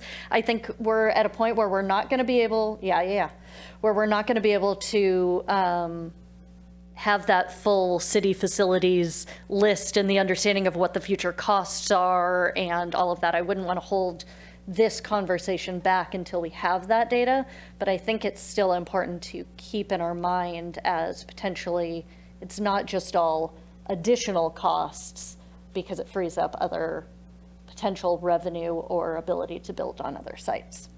So we've all had an ability to say stuff and come, yes, I know it's so verbal, and be able to kind of have some of those conversations. I'm not sure if the administration has, I haven't really heard a clear buy, build, lease, and I don't know if we've gotten a chance to really have those list of other things that we might need to hear in order to make an effective decision. So I see Councilmember DiMichele, but I'm going to come back to everybody else and say, hey, what other information do we need? So I just want to add very briefly to what you said, because most of what you said I totally agree with. But if we envision this downtown area from the community center, where we have sports, recreation, and people are used to coming there, to the garage and the food and clothing bank, and then we have human services right here, and then we've got the court, and then we've got the police. We already have an almost campus. I have almost, so the question really becomes, what do we do with that administrative piece, And is there an option? Do we have property? Do we have the opportunity here to create either a new city hall or, well, that's about the only option really, realistically, somewhere around here, and use the property in a creative way, and then take into account the nonprofits that we could also be serving, and my little favorite, the arts, could we create a little art center somewhere? So if we could just be thinking about how that would be, and then what would that cost? I mean, we're going to have to hit up against what does that cost at some point. Maybe it's unrealistic, but let's at least think about it, about what this could be for our community, and in this area, preserve the historic value and nature of this downtown area for generations to come. So I want us to really think big about this. We might have to trim that vision when we get the realistic money figures, but at least we've done the big visioning. That's my hope. Deputy Council President Hall? Council President Walsh, I thought your comments were well said, and I agree with that wholeheartedly.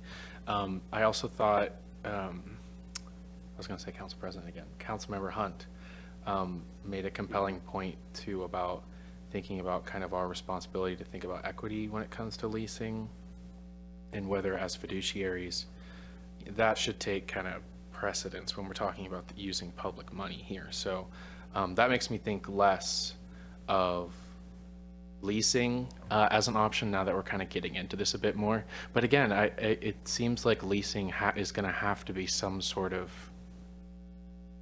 intermediate option for us anyways, unless we don't plan on moving out of this city hall until something new is built, which could be a long time. So I don't know how to think about that, and that's not helpful to Autumn. I can see her pouting. No, she's not, just for the camera. She's not. The only other thing here to think about is, we've clearly thought very deeply about what are the different use cases of a city hall and how are we planning to make sure the community who uses the city hall, our customers, their needs are well met. The other part of this is, what does the community want, period? What does the community think of this, and how are we going to collect feedback about community engagement around what they want? Is a campus even an attractive thing for the Old Town community that they would want here? Like, you bring up the historic elements and neighborhood character. How do we think about that through the context of having an evolving campus in this area? Is a tough question. So I think we're going to have to very soon, maybe not very soon, but some of the next steps are going to have to be having an engaging conversation with the community, not just about like people who are going to be using the facility as customers, but the people who are going to be owning it, because we're using public dollars. We have to make sure that they're bought in on kind of our vision for City Hall as well. So another thing I wanted to throw out for staff consideration.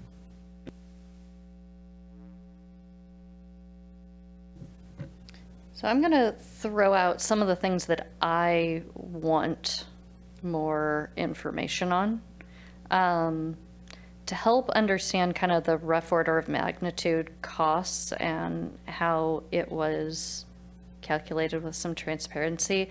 I would love a general breakdown of cost of land versus building versus parking. And to me, when we're looking in this Old Town core area, really understanding the cost of that parking being either the stuff that's already on the ground there versus structured parking, and whether we consider that part of our calculation. So one of the calculations being, what is it if we include all of the parking within the parcel rather than on the ground? And then I'd like to see some information about what a parking recommendation would be based on our expected usage, not just the minimum code. And I'd like to see that broken down by police versus court versus city hall, so that we can really understand where those costs are aligned, and where we have to kind of fit them into the picture. I think understanding what our needs are more than what the minimums are really helps us give a better sense of what the relative costs are between everything. And I assume if we bought somewhere and it had its own surface parking, we wouldn't be required to like tear it down and build structured parking or anything like that. Yeah. So even if it was in the area that we have a structured parking requirement. Yeah, I think that's kind of where I'm going as far as the additional information that I need. That being said, I'm pretty strongly in the build in the downtown area, so you can put me down in that column, and just, the information I think is useful in a better understanding the costs of all of that. And then I think I would like to see some sense of what the timeline would be for each of those. What we think we could do, obviously with buy, it's very much up to what's on the market and all of that, but a general sense of what we think the timelines would be. on that idea, if there's going to be any need for any of the buildings, any of the occupants to be out. I'd like to understand if we're looking at lease or if we're looking at like a temporary 5-year lease at a place and what that approximate rough order cost would be so that we can better understand what some of those ideas, because if one of them is going to take 10 years to build and we're going to have to lease in the meantime versus another where we would be looking at a 2-year period and we could kind of stay put in the meantime, that would be important to me. And Deputy Council President Hall. Ditto on all those things that would help us make a better decision. Also, would come later too, but might help us cross some things off the list is what are all of our funding levers to actually make something like this meaningfully happen? So someone's talked about, or Council President Walsh already brought up, like all our different city-owned land through a different context, but another option is just to sell some things so we have some money to dedicate to a new City Hall campus. But what else do we have? Because, like I was saying earlier, so we often remove facilities from the conversation when we're talking about our CIP, and when we're talking about kind of future investments in infrastructure, because it's not super clear what tools we can actually use for that, because we have to balance it with transportation, with parks, with everything else too. So it might be too soon to have that conversation, but maybe a general idea of kind of what are the different levers that are available to us. Councilmember Joe. I agree with the comments of the two previous speakers. I'm wondering if it's possible for the administration to take the 28,000 square foot idea and the 23,000 square foot idea, or just the new construction ideas, if you would, and put together a 3-story building or a 2-story building with a basement and show the size and scope of it so that we can kind of take a look at what does that look like in downtown. If we lay it over the place where the dairy is, for instance, just to throw it out as an example, how much is that, going to really impact the creek? Does it really fit there or not? Is there a place downtown that will even fit the facility that we're talking about for new construction? And if there isn't, when we take a look at the footprint of it, I think that'll shape the conversation as well. So if that's possible, if that's something we could do, I would like to try to do that and see if there's a realistic place that we could put this building that we're thinking about, or are we going to really have to tear down 26 houses or, whatever it might be, right? And what's the impact of that? We need to consider that impact and the realistic ability for us to get all of those properties or a chunk of property to actually put the new construction on. And if it's not there, and if it's not going to be realistic for us to do it, then I think it slims down our options and helps us in our conversation. And just to clarify, we're not looking at tearing down 26 houses or anything like that, in case anybody is getting the wrong idea on that. I think those were just words. Okay, so City Administrator Autumn, do you guys have what you need for this next step? We do. Thank you. Okay, fantastic. I'm going to check in with the council, see, we want to take a 5-minute break before the next item. Okay, we are going to take a 5-minute recess, Chase, and we will be back at 8:28 p.m. Thank you.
Okay, we are back at 8:32. Thanks everyone for giving us a nice little break between the two items. Our next, we are back. Our next item on the agenda is ID 1347, the Affordable Housing and Housing Action Implementation, or HAPI grant, presented by City Administrator Bob Quitz and Jen Davis Hayes, our Economic Development Manager, and Kristen Leeson, our Senior Planner, and Monica Negrilla, our Human Services Manager, because apparently there's a few things going on for this. Who would like to start it out? I get to start it out. Okay. Thank you, Council President, members of the council. It has been a long time since we've been before you to talk about the issue of affordable housing. We have waited largely for the Transit-Oriented Development Opportunity Center project to settle out. And as you all know, thank goodness that is moving forward. King County Housing Authority has purchased the property, and that development is now moving forward. We've waited because, as you will hear tonight, there's still a significant dollar amount required from the city to help make that project happen, and we'll refer to that in a little bit. But there's lots of other issues that have been held in abeyance because of that project, because of the pandemic, that we, the administration, believe now is the time to move forward with. So the purpose of this evening is to begin those discussions. We have some specific points that we're going to ask for direction on, but really this is a beginning of a much larger conversation about the future of affordable housing and the stewardship of quite a lot of money that we currently have, and we want to make sure that the council is thoughtful about its options and want to provide you the information that you need to move forward. So as we talk this evening, we have taken the conversation and put it into three buckets. The first is the policy and regulation portion. The city is regulator in the creation of affordable housing, and Kristen Leeson is here to talk about that. You're going to hear about the HAPI grant. You're going to hear about the work that has been done, and our recommendation this evening is, after any general comments that the council has, that we take this topic to the Planning Policy Committee and have further discussion there on those topics. The second bucket that you'll hear from Jen Davis Hayes is regarding capital funding. And before I get into that, let me talk a little bit about Jen's role. Last year, as we were working on the budget, we knew that we needed a staff member really to take leadership sort of writ large on all issues of affordable housing. And we put in the budget a housing planner to do that. We went through a recruitment process, weren't happy with the individuals that were applied. And so I asked Jen, as part of her work, which was always contemplated this year, to do a little bit of this work with Central Issaquah to expand that portfolio. So we are not going to move forward with hiring the housing planner at this time. And I've asked Jen to really kind of take that lead. So you'll hear from her tonight on the capital funding side, the various options that we have. And again, our proposed next step for that is to come back to a future committee of the whole to talk further about funding policies. And then finally, it's operations. One of the revenue sources that we have, the 1/10 sales tax, allows for operation spending. And we have been doing a lot of work within our Human Services Division of Parks and Community Services on reaching out to those in need. We believe we need to expand that service, and we believe that funding source from the sales tax is an appropriate way to go. And so we're asking the council this evening to look a little bit more finally at that proposal and with your concurrence to move forward and bring it back to the full council for action. Another piece of that is the Motel 6 pilot. I know we have talked at various points over the last several months about our inability to find a nonprofit partner. We are proposing to move forward with hiring limited term staff to do that work in a pilot basis, and we'll also need the council's formal concurrence on that. So we're going to ask to come back and talk about that. So those are the three buckets. I think I've got a slide or two more, or did I already cover basically what's on the other two slides? I already covered the purpose slide. Next slide. So the direction needed, I think I've covered this as well, but I'll quickly repeat. The council agree with the approach to the housing action strategy, the HAPI grant. Does the council agree with the approach to allocate affordable housing funding for this biennium? Another thought that the administration has is that this is not a forever strategy on any of these topics, that there's a lot going on with King County, there's a lot going on with the King County Homelessness Authority, but we feel that an appropriate plan through the end of the biennium through December 31st, 24 makes sense. So as we're looking at these options, that's the window that we're looking at. The next steps, as we've mentioned before, and then what other information would be important for future policy and funding discussions. Again, this is really shaking this off in a new way, in a fresh way, looking at where we are circa 2023, and so any further policy and funding discussions that you have. So I think, Jen, this is the slide in which I hand it over to you, or I do one more.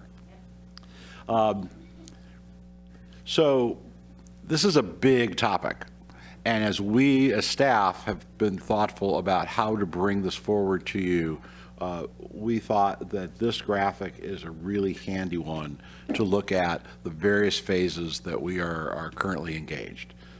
You see on that top line, the work of our Human Services Division dealing with unsheltered homeless.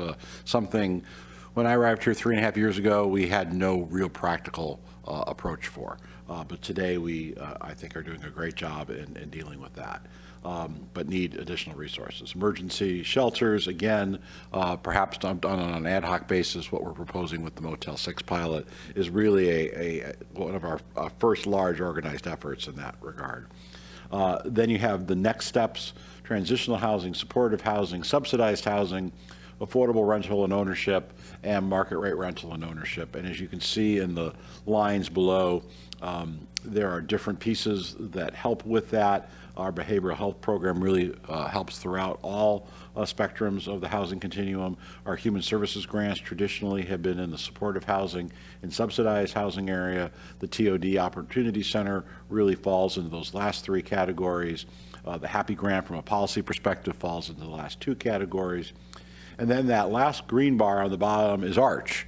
The city has a long-term commitment to ARCH. We don't want to lose sight of the general fund support that ARCH, that the city has made to ARCH over time, and that carries forward through a large part of the continuum. So as we talk this evening about future challenges that we have, it's important to keep this entire continuum in mind. There is not one piece of the puzzle that covers all issues as it deals with affordable housing, as it deals with homelessness. There are multiple pieces. We think we have good strategies moving forward. We think we have revenue sources to support that, and that really is the overview of why we're here tonight and the discussion that we wish to start.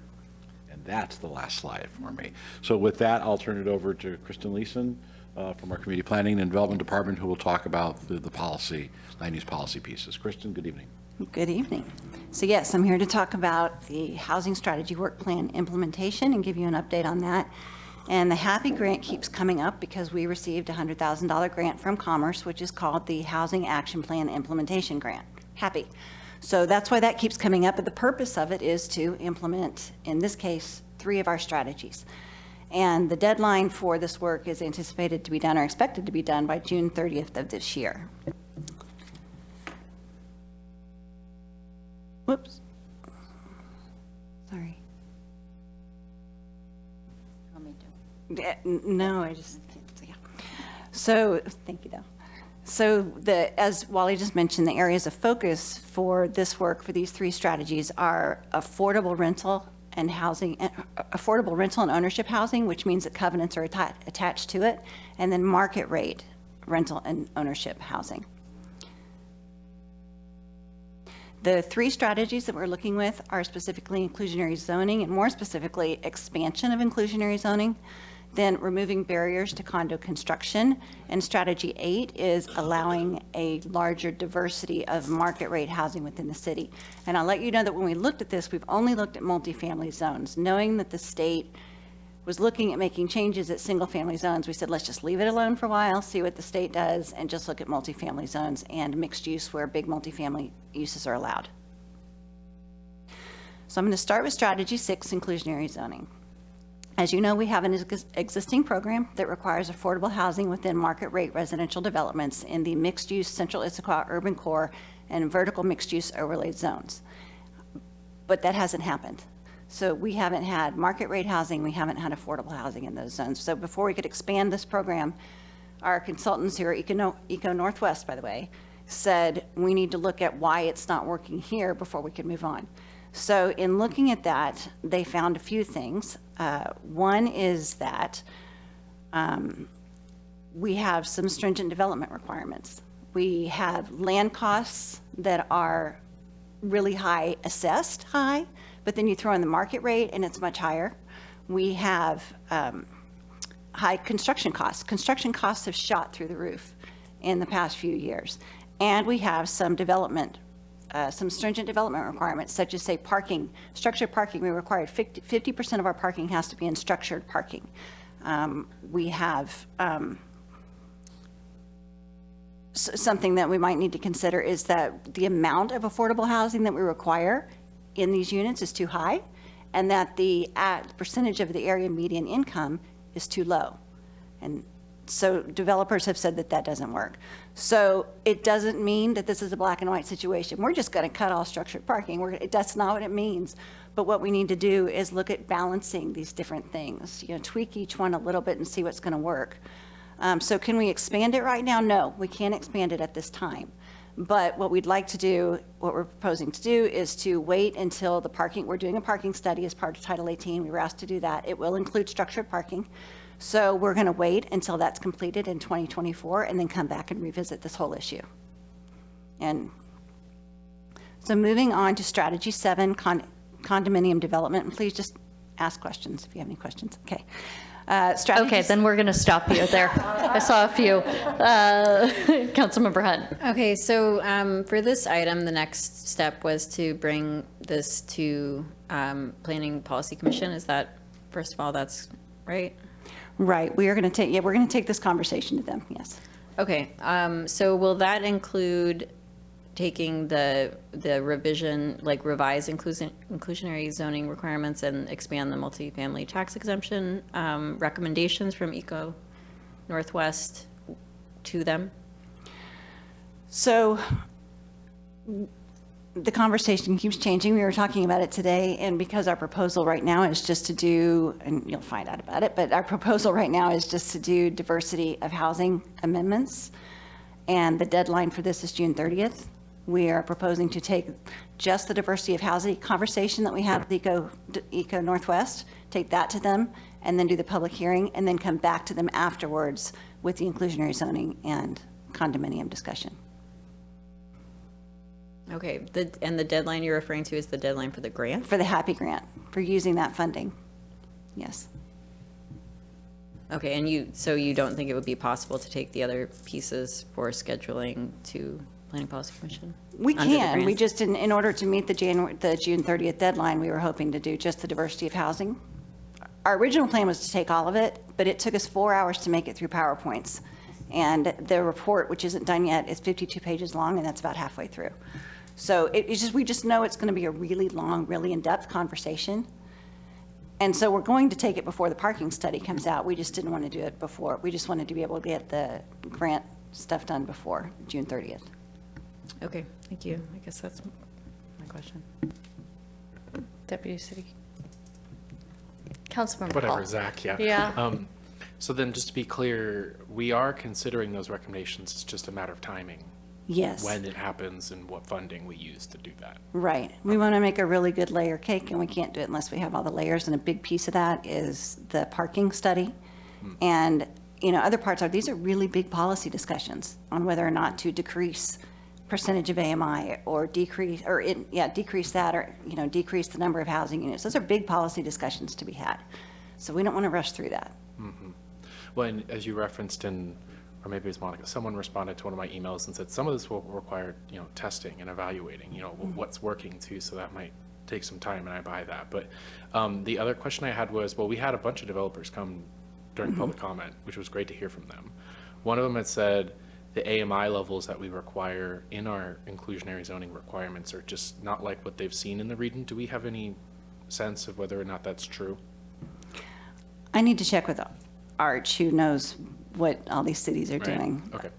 I don't think so. I don't know. I'm not going to. I hadn't heard that before, so that's why. Yeah, Okay. it's new to me. It's relatively new to me. Okay, thanks. And So- Arch, I should note, Arch helped us develop our original program. So I'm not sure. I don't know if they'd propose it. So you've shown, there's the conversation about parking, there's a conversation about inclusionary zoning, and there's a conversation about the multifamily tax exemption, the MFT. Are you saying all three of those are going to go to PPC, then PD, and all of that? No, not as separate items. They would all be a part of it. So there's a lot of cities in the Arch system and some elsewhere in the state have inclusionary zoning along with MFTE. Okay. And so you want to see how one affects the other. Okay, Yeah, great. so it's all intended for inclusionary zoning. Great, thanks. Okay, next slide. Okay. Oh, strategy 7, condominium development, or as we've seen, lack thereof. And specifically, we're talking about stacked condominiums, not side by side. So our biggest issue right now is that what we wanted to look at was to see if we could make local changes locally in our code, and to see if there were issues that we could lobby the state, changes that we could lobby them for to help. Our biggest deterrent right now is the Washington Condominium Act, which was adopted in 1989, which makes condominiums subject to specific liabilities in order to protect the property owners of the condominiums. But what's happened is these liabilities are actually creating legal and financial risks for condominium developers. And in turn, insurance companies have said, well, you're more liable, so we're raising our premiums, which then increase construction costs, and then condominium developers saying, not doing it. So we're not getting it. And with these higher costs, developers need to be able to build bigger, higher buildings to make it more financially feasible for them. So that's why you see it in Seattle and Bellevue, but not in places like Kenmore or Kirkland, Kenmore or Issaquah or those cities. So those are the biggest deterrents. We also may not have a housing market that supports it because, like I said, Issaquah's not ready for that big, bulky, huge, tall development. That's just not there. So we're making 2 recommendations here. One is there are no changes that we can make to our code. They've looked at our code and said there's nothing you can do right now. But we do want to continue to lobby the state in our legislative agenda, and we'll talk with the consultants about more changes that we can propose. And I should mention in 2019, the state did make changes to the Condominium Act, hoping to lower the risk for developers and get more condominiums, but it's too early to know whether or not that works. So we'll wait, kind of see what happens, continue to lobby the state. But if we don't see changes, something that we might consider is offering some sort of down payment or some other support to help first-time homeowners to purchase. Any questions? Councilmember Joe. Thank you for coming tonight and giving this presentation. It's very helpful. The legislature took up the right to cure with condominiums, and the right to cure being that when the condominium owner brings an action, the builder would have the right to come back and try to cure or try to correct the problem.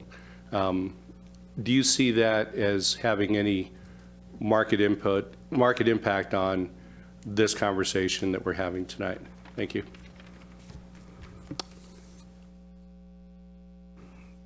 Yes, but I don't think they're strong.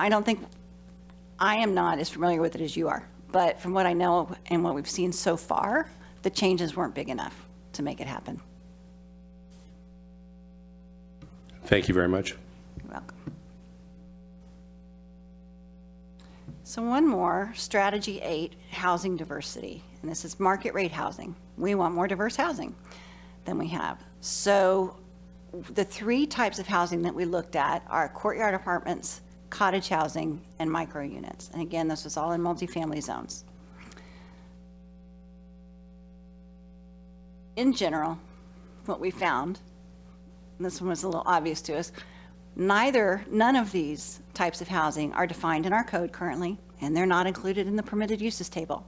So change number one, that needs to be done, because technically courtyard apartments and micro units would be allowed, but you could build them, but it's not obvious, so that needs to be fixed. We also need to reevaluate parking requirements in these zones. We need to reevaluate impervious surface, particularly in the multifamily high zone, which currently the maximum impervious surface is 50%. And we need to look at increasing allowable density, which right in multifamily high, which right now is only 29 dwelling units per acre. So for cottage housing, in addition to the things listed above, we need to make allowances for some of these things, like smaller setbacks between the houses, narrower drive lanes in there, and how they're allowed to set it up. And then for micro units, everything listed above, plus the recommendation is to remove all parking requirements, especially structured parking. So again, this is not a one-size-fits-all.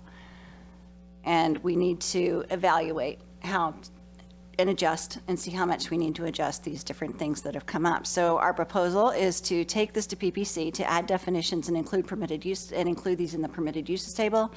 Take this to PPC for public hearing in May.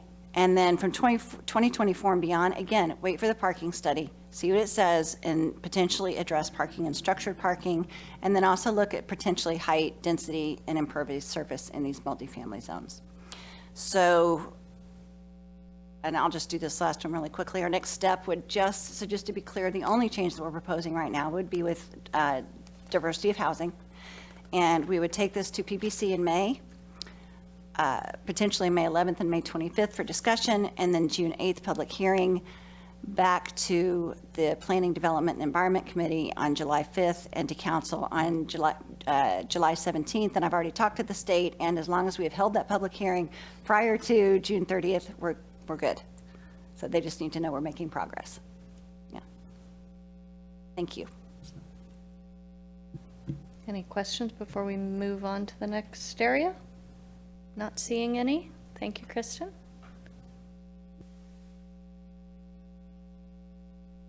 Okay, thank you. Again, Jen Davis Hayes, making clunky noise over here, Economic Development Manager, and Wally has expressed, shared with you my new role of focusing on affordable housing, as well as in Central Issaquah, looking at barriers to redevelopment and solutions for that.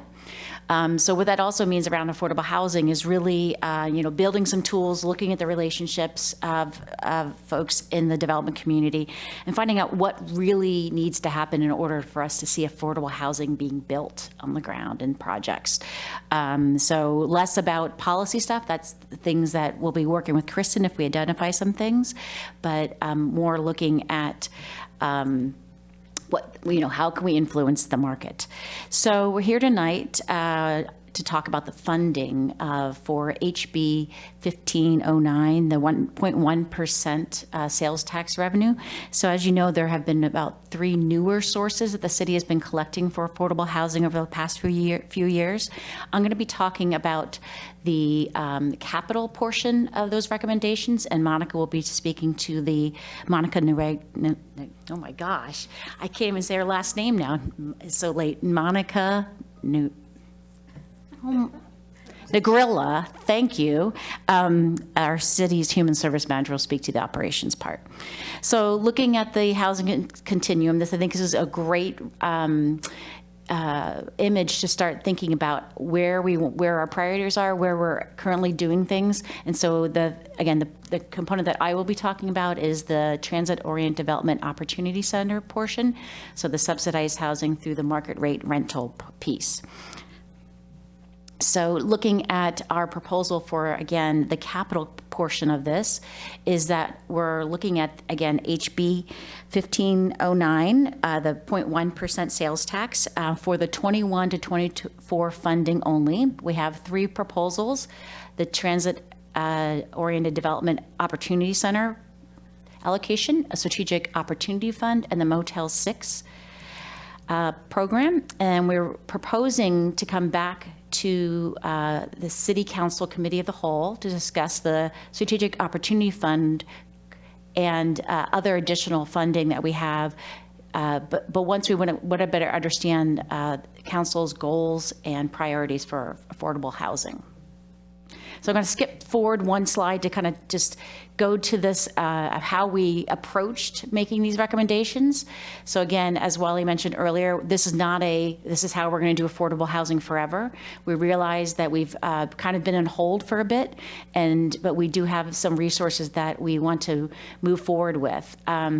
We, again, are only looking at one of our sources of funding right now, the larger pool, and we wanted to have a conversation with the council about the other sources.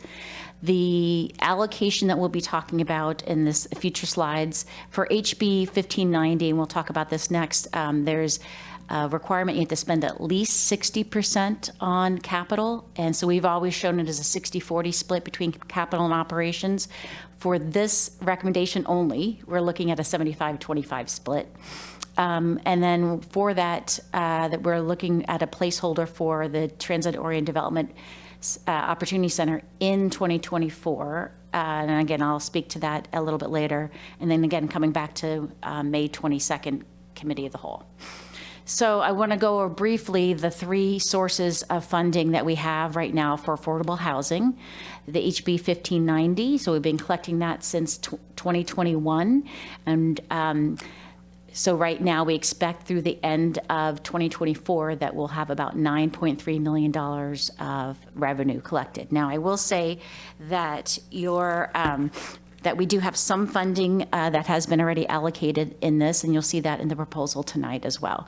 So the requirements for that, again, at least 60% must be for capital. There's specific populations that are mentioned in the rules, and they have to be at or below 60% area median income. The next two sources, we have not come with any recommendations yet, but the next one is House Bill 1406. That's the state pass-through money. We collect about $120,000 a year, so we anticipate about $612,000. It's a little less restrictive. Same populations recommendations at or below 60% AMI, but there's not an operations capital split required. So we could put all of it towards operations, all of it towards capital, or whatever we see necessary. And then the third pot is what's called the density bonus. It's going to be renamed development bonus as part of the Title 18 update. So both of those words are in there. And for those who are aware, the Central Issaquah plan has, if a builder wanted to build over their base height, they have an opportunity to do that through this program.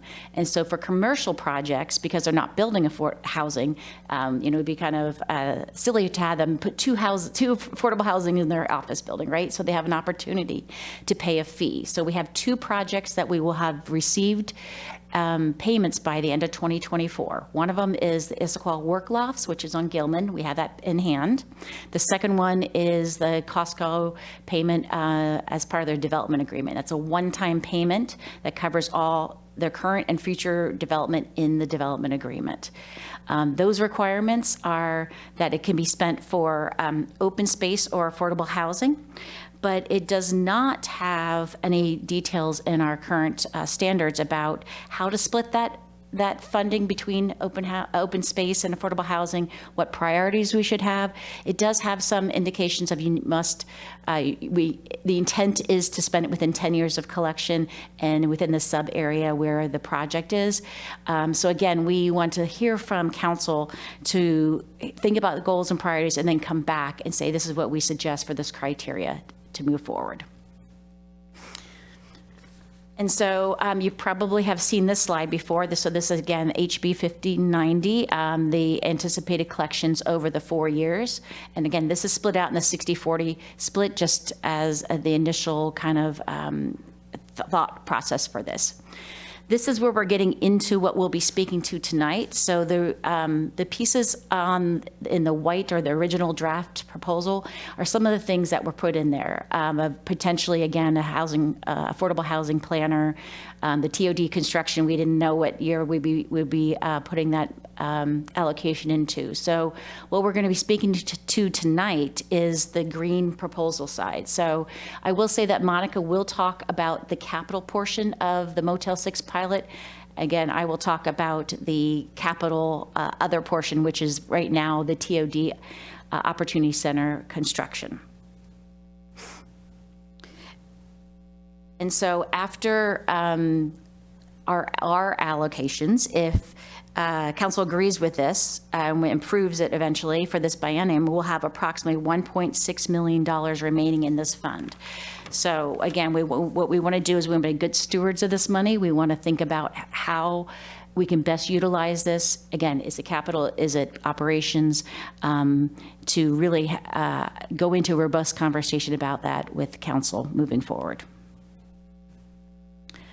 So the Transit-Oriented Development Opportunity Center is a project that the city's been partnering with King County Housing Authority and another developer to build a mixed-use, mixed-income development next to the Issaquah Transit Center. And there'll be at least 155 affordable housing units and at least that many market rate units. The city will own a 10,000 square foot ground floor commercial space, and that's what's called the Opportunity Center. So the purpose for that is to provide medical and behavioral health services to low-income individuals, not only in the TOD, but also citywide. And some of you may remember that the City Council passed a resolution in 2018 to fund up to $5.05 million for the construction of the Opportunity Center. So we worked hard to try to find other sources for that money, and so we did apply for and received a $3 million state grant to build behavioral health center, and we're working with the state to ensure that continues to stay there for us. We identified the $965,000 remaining from the Talus Development Agreement mitigation payment to utilize for the Opportunity Center. And then we did an RFP and selected Health Point to provide those services there, and they will be paying us rent. So lease payments over time will help to pay back down what we invest in that. The one thing that the project manager wanted me to make sure we also were reminded of is that any affordable housing project that comes into the city is able to waive their permit fees and impact fees, but the city must provide for that money. So for the opportunity side, the TOD, we're looking at about $3 million. So that is why we're looking at, again, creating a placeholder for the TOD in 2024, because King County now, as City Administrator Bob Kowitz mentioned, at the end of last year, they now have control of the site, and so they're refining their designs, they're figuring out what the new costs are, and we'll have a better handle for that in 2024. Jen, before you move on, going back to the other side, the $3 million in waived permitting fees saying the city must provide, wouldn't that just be reimbursing ourselves, or is it other things like school impact fees that go to another agency? So it goes into, but it also goes into transportation impact, so it has to be spent for a certain thing. So parks and open space, all of those good things, yes. So it's a little bit of shuffling of money within the fund, but that's something that, again, we wanted to remind council about. That's a requirement, and for any affordable housing that happens. And then next, so the next thing that we'd like to talk about is the Strategic Opportunity Fund. It's a general name right now. We'll figure out what that means. But really, the purpose is to have resources available if there's a timely opportunity, or to pursue prioritized areas along the housing continuum. So we want to look at, again, the HB 1590, there's about 1.3, so this slide has not been updated since we were moving some numbers around, $1 million available. Does it make sense to create a fund that, again, looks at, should we focus on a certain percentage of the area median income to focus on? Do we want to look at preservation? Do we want to look at new construction? Is there a housing type you prefer? And really looking at how we can impact affordable housing, because we all know it's a really challenging thing to get built, and making a $10,000 investment in something probably won't move the needle. So again, coming back to council on the 22nd to understand what's important to you, and then we'll come back at a future council meeting with some criteria to suggest for this fund. And so do we think this will help? What the reason we're suggesting is that we really have seen a need for this, and so the little bit of time that I've been doing this work, we two opportunities already come to to my attention without even having to look for things. So one was a preservation project, and the other one was a developer who actually requested, they were looking at our Central Issaquah plan and noticed that it says that we have a pioneer project program. And I said, well, we don't actually have one. But in that, in the Central Issaquah plan, it does define it as an initial residential project that are giving additional incentives to balance the risk involved in being the first in this market area. Such projects shall receive incentives such as multifamily tax exemption to provide this housing and relaxed incentives to achieve affordability. So I'm not saying that we're going to use this fund to create a pioneer project, but it is one tool that's already been identified. It may make sense. So in the urban core itself right now, and these are two different, there are two properties that are looking at redevelopment for housing. Right now, as you know, zero housing in urban core, zero affordable housing. So, and we've already had one developer walk away from one of those two properties because it didn't pencil for them. So can this fund help us achieve some of our vision and our goals that we want to have in the Central Issaquah? We'll have that discussion. So, is it? Okay. One more question, Councilmember DiMichele. Yeah, just really quickly, I think in the narrative there was the statement that the city had done a survey of potential properties that, you know, are affordable now and that we could help preserve be affordable. Okay. Yep. So any details that you want to share about those is that extensive or, yeah, Kristen, you can talk. So we did that inventory back in 2021, and it's a very extensive inventory. It talks about number of units, you know, how much they cost, everything it covers. So it's very extensive, and we started a conversation with King County, but then that was stalled because we were having the conversation about the TODs. So we just need to get back to it. Right. Yeah. Thank you. Great. And that was part of the housing strategy work plan. So yeah, so I definitely will be looking at that source. Anything else? Yeah, one more question. The Strategic Opportunity Fund that you're proposing there, that's separate from the money that would be left over and basically just sitting in that fund. Because basically what you're recommending is with the 9.3 whatever million, taking some for the TOD and then taking some for Strategic Opportunity Fund and then some for operations, and then there's still the 1.6, I think. That's a little confusing, sorry. Yeah. Then I think the way I present. So right now, because first thing, we want to have that conversation if the Strategic Opportunity Fund makes sense and what those goals are. So it is not laid out. Tonight, we know for the placeholder that we're asking for, the TOD, we know for certain we want to do. This one is something we want to do, but we're not ready to say, okay, it's going to be 1.2, it's going to be it's going to be $500,000. And so again, having that more robust conversation with you on the 22nd will help to refine that and then come back and say, yes, we want to make a $2 million fund. We want to make a whatever, or do something different, right? Yeah, that's. So our recommendation is, again, just the placeholder for the Opportunity Center. So they're allocating $5 million for that in 2024. Return back, talk about prioritize affordable housing goals. And then once that's defined, we will come back and propose criteria for the fund again, and as well as for the state pass-through money and the density bonus money. And so this is what that could look like. Again, coming back to talk more about the criteria, then on for final adoption, hopefully.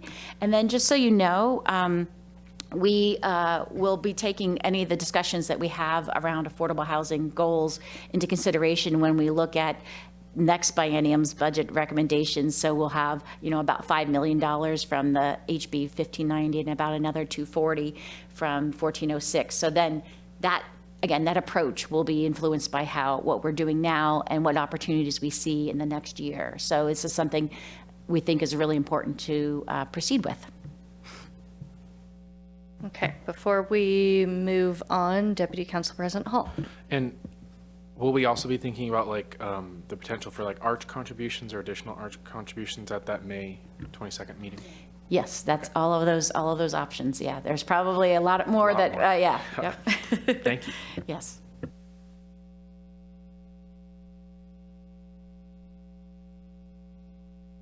Sorry, Councilmember Hunt. That's okay. On the Pioneer projects, have you and staff thought about if there would need to be code changes to support that or policy changes to actually support that? And if so, what next steps would be process-wise? So she's whispering there would be requirements. So the developer who asked me about it was last Thursday. So when we created this, it wasn't even, Pioneer Project wasn't kind of the top of my mind. But one of the things that, so obviously if MFTE is part of that Pioneer Project, then yes, we would have to come and do code change, because right now the MFT program is specifically for the TO site and project, as you know. And again, depending what that definition, if there would be a change in saying, if you're the first 200 units, 600 units, whatever that number is, you would have to provide less affordable housing or do this in exchange for that. Again, that would be a code change. So don't anticipate that if council is interested in us pursuing that it's a quick thing, which unfortunately, the one developer who had asked about it actually just asked me about the timeline. So I think it's something that if we do have an interest to really pursue, we can really dive in and try to figure out some of those details to see if there's there's interest in pursuing that more. So. Okay, thank you. Monica. Ready for one more, council members? Good evening, this is Monica Negrilla, Human Services. I will be focusing on the service side, as was said before, primarily operations-related allocations and some select small capital allocations related to the Motel 6 project. So with that, I'm sorry, I'm getting used to. Takes a minute, Kristen says. Okay, I'll get used to it. What you see on the screen, again, it's just a repeat of that graph with the housing continuum. In Human Services, we provide support services in one way or the other to the entire spectrum of housing available. Tonight, we are not going to focus on all of them, but as Wally mentioned earlier, tonight, through the Human Services grants, we provide funding to a wide range of housing services, from emergency congregate shelters to really affordable rental housing. Also, on the behavioral health, in part of the behavioral health program, really we support residents from all walks of life, all socioeconomic backgrounds, living in all types of housing. So that's why you see that entire area in green. As I mentioned tonight, though, we'll focus primarily on the emergency housing programs. Those are emergency shelters, so we are going to talk about Motel 6 and a little bit more about starting a conversation on the behavioral health program. So with that story, our goal tonight is really to come to you and provide an update on the already allocated funds, then next propose some changes to some of the allocated funds, and then propose some additional expenditures, and then discuss with you some options. So what we are hoping to hear from you tonight in terms of a direction that we are seeking from you. On one end, we would like to ask if you as City Council, you're supportive of our recommendation to utilize limited term positions to fund the pilot program for the emergency housing project with Motel 6. I'm gonna talk a little bit in detail in just a few minutes. And on the second part, we are wondering if you will be a City Council supportive of the adjustments that we are proposing and the newly proposed allocations. So kind of like a three-side question there for you. But before I dive deeper in what I mean with all of our proposals, I want to start by providing you a brief background. During the budget process in the fall, City Council, you adopted a $700,000 allocation to go towards the pilot project in collaboration with Motel 6, which we named the Emergency Housing Program. I want to stop by saying that right immediately after the budget was adopted, we issued a request for proposals. We connected with really all the nonprofit service providers on the east side. Many of them were interested. They came back to us. They wanted to provide technical assistance, but they also told us that they just do not have the staff capacity to take on the project. We also had a couple of large service providers on the east side who were going and continue to go through big leadership changes. Others were really impacted by staffing, so they just couldn't take that on. We issued a second RFP because we wanted to expand our search to other areas in King County. We reached out to the Regional Homelessness Authority. So we really tried to do our due diligence in finding a provider. And while they're excited about the project, they just could not take it on. So that's actually the reasoning why we are coming to you tonight. And because we want to continue and we are committed to going through the pilot, we know that that's a much needed service. We have the data that proves how needed it is. We have actually people waiting and hoping to enter into that program. We would like to propose that we reallocate and we shift the money that was already allocated towards that project to bring it in-house and hire a couple of, actually 2.5 limited term positions to pilot that project. Part still of the background, this is a brief just update. Still part of the HB 1519 City Council, you adopted last month $200,000 towards rental assistance. I don't have much update for that project other than just we've been negotiating. We completed the contracts. Those have been signed, and they are about, if perhaps were not already executed, but they are really in the process of that. And focus for that rental assistance, as you, Council, indicated, was really to focus on families with school-age children and families at or below 60% AMI. So moving on, diving a little bit more on what we are proposing tonight. I told you already a little bit about the Motel 6 project and how we would love to hire a couple of limited term positions to move forward with that. I'm going to talk in just a few minutes about some shifting in funding. We talked about rental assistance, and I'm going to talk in a few minutes about also proposing allocating 2 additional behavioral health coordinators. But before I go there, just in addition to shifting the $400,000 that were initially allocated for operations and seeking your support with hiring limited term positions for that. We also made just small changes to both the 2023 and 2024, both operations and capital allocations. For 2023, since the project, unfortunately, it's already delayed, we are in April, we decreased both allocations. We estimate that we are going to spend less. We still kept a little bit of cushion just because we estimate we are going to have some startup costs. Also, since last year, since we first proposed this program, we've seen huge increases in pricing, especially for food and just also for other related expenses. And then for 2024, we are actually proposing a small adjustment in increasing some of those costs, both for capital and operations, again, to just allow for increases in pricing that we have seen, as well as related inflation.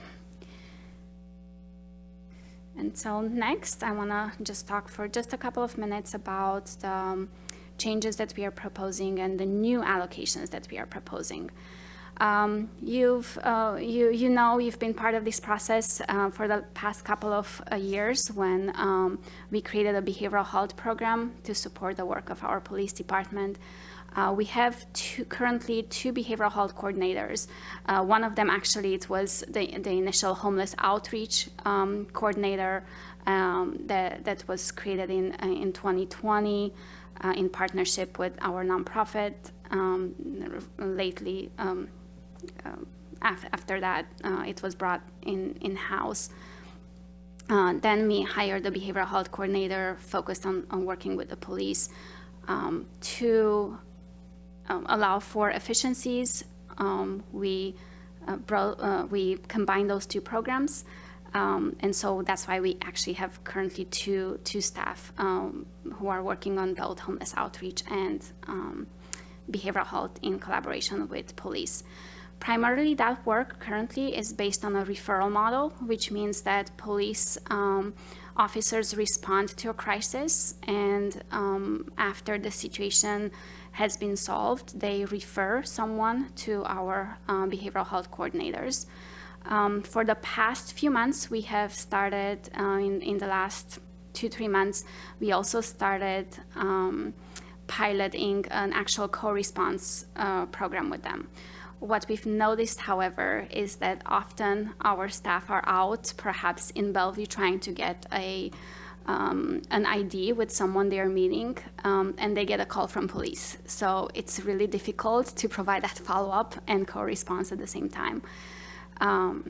And so that is one of the reasons, among really the increased need, where we just can't keep up with the number of referrals that we get, and we hear from our partners in police that they could really benefit from having someone co-respond.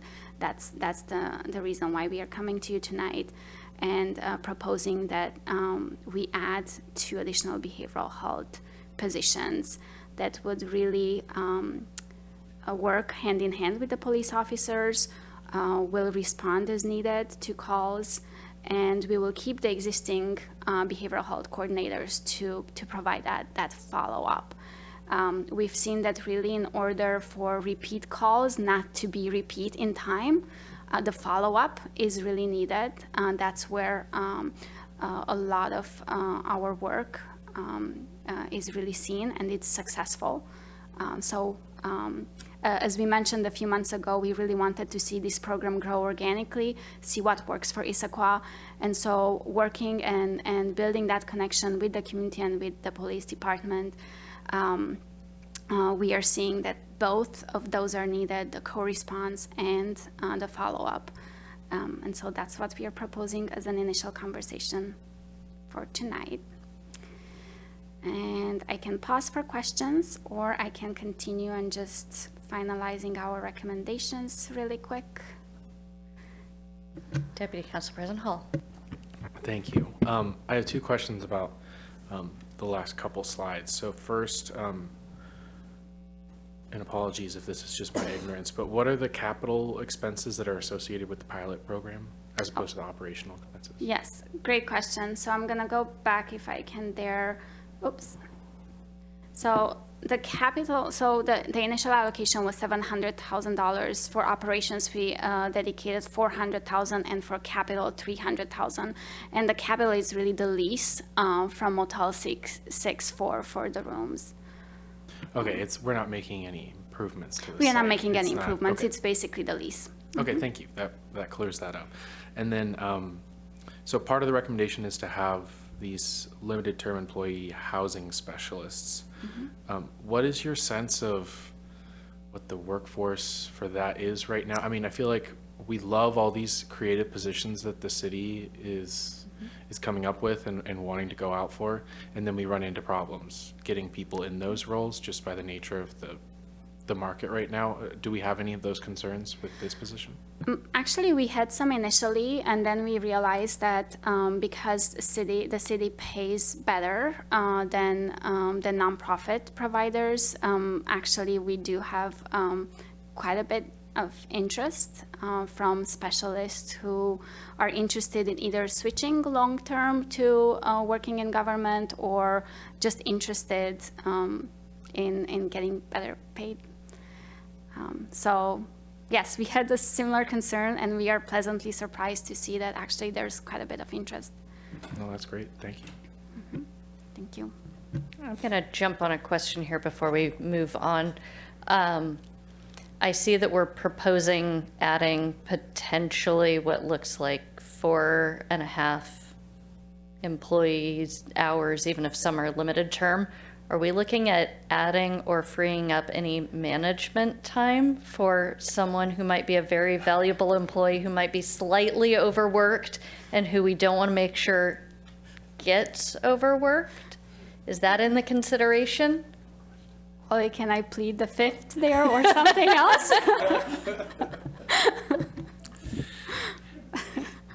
We are doing our best to leverage resources as we can. I mean, Monica does an excellent job. There is no additional positions contemplated here. Okay, we'll have that conversation.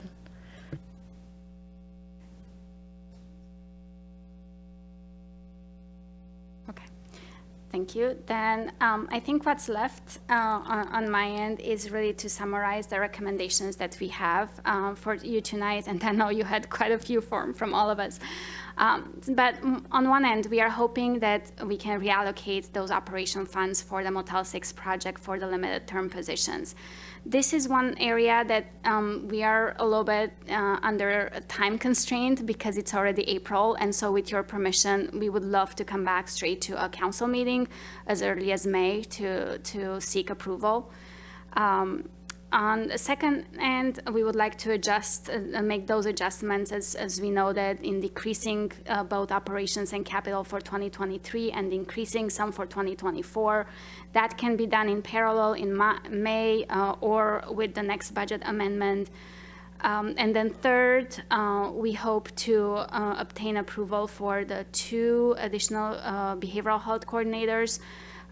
We are really not under huge time constraints here, so if council would love to have additional conversation, we can come back to a committee meeting or to another committee of the whole if you would like additional details, or we would also love just to bring everything back in May to a regular council meeting, but we understand that there might be more questions for one or the other, so we are pretty flexible on that, but these are our recommendations. And so, as I mentioned, if City Council gives the thumbs up tonight, we would love to come back to the May 15 regular council meeting.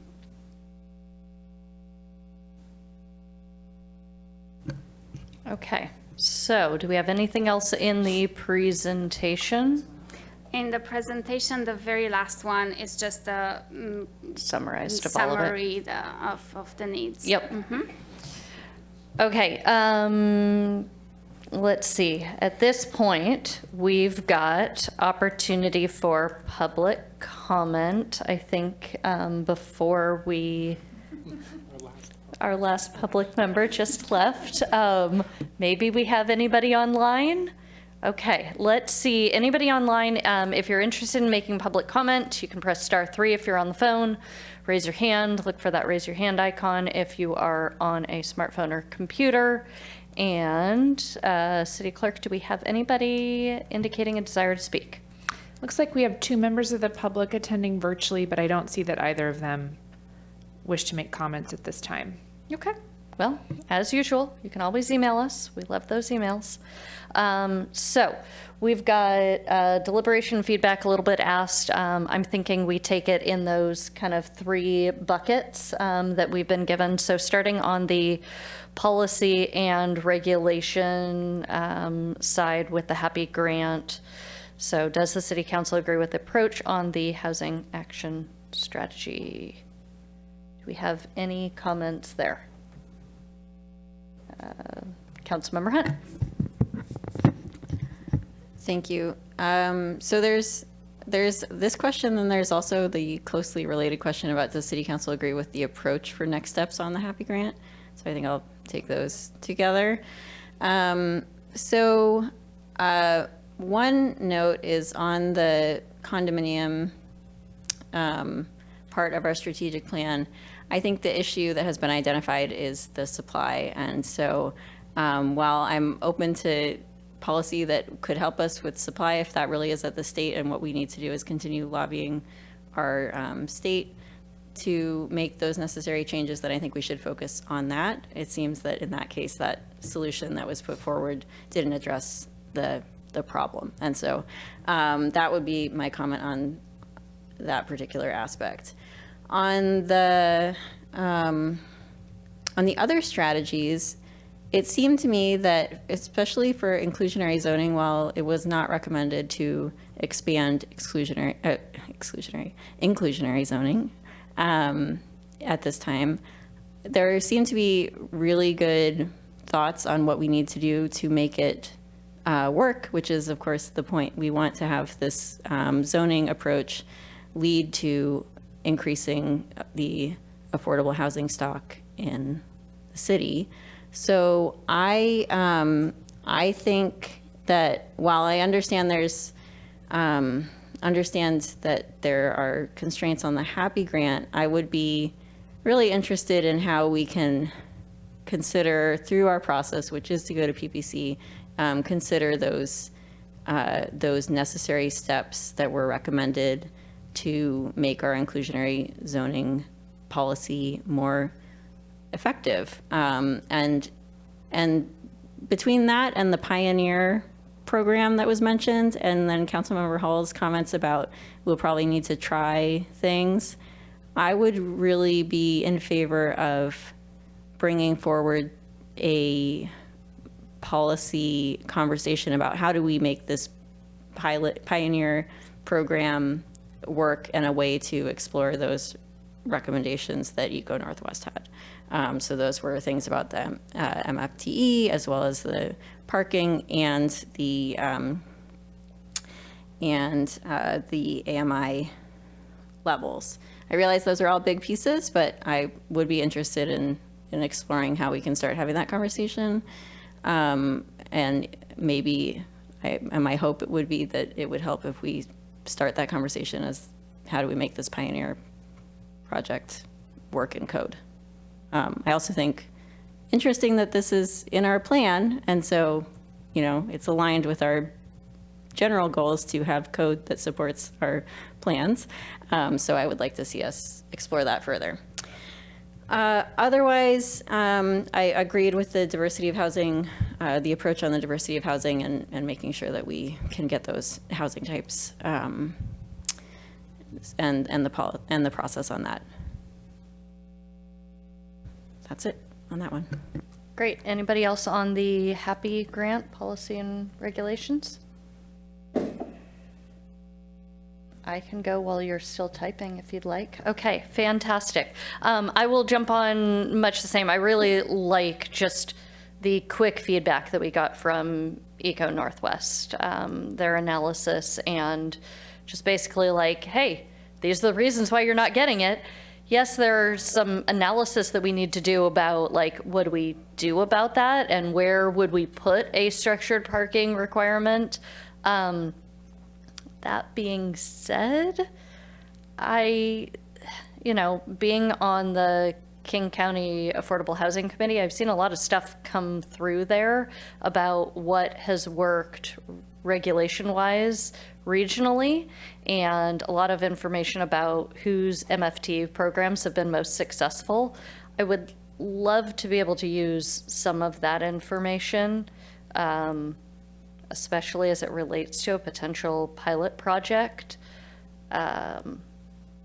even if we don't have the parking study. I think there's a lot of information that we can probably glean just based on best practices and things that have worked elsewhere. Also, I think it's really important. The last time when because I was on PPC when we did this consideration of the structured parking and then also some of the inclusionary zoning, there was really this push into this 30 to 50%. And I think what we've seen more recently is that 30 to 60% is really the supportive and subsidized housing.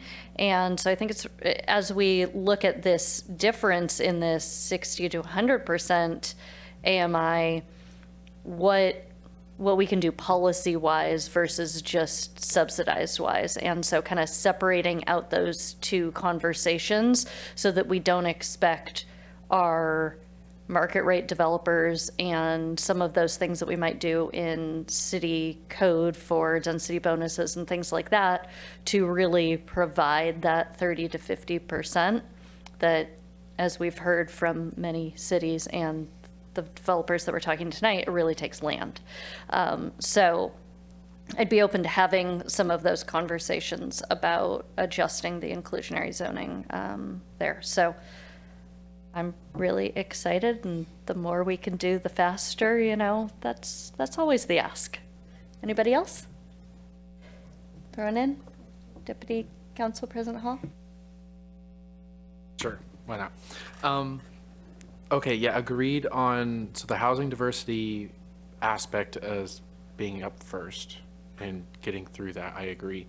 I wonder if there's any community engagement element of that needs to happen, just in terms of like even just social media notification or something like that. Although this is stuff that could potentially already be done, it's just not specified in the code. Okay, so then maybe there's a way to involve the, I've just noticed throughout this whole thing, one missing element that we need to think about is how are we capturing and involving the community in these conversations beyond our boards and commissions, and is there a way to do that? I guess I can phrase that as a question. Have you thought through like how we might do something like that?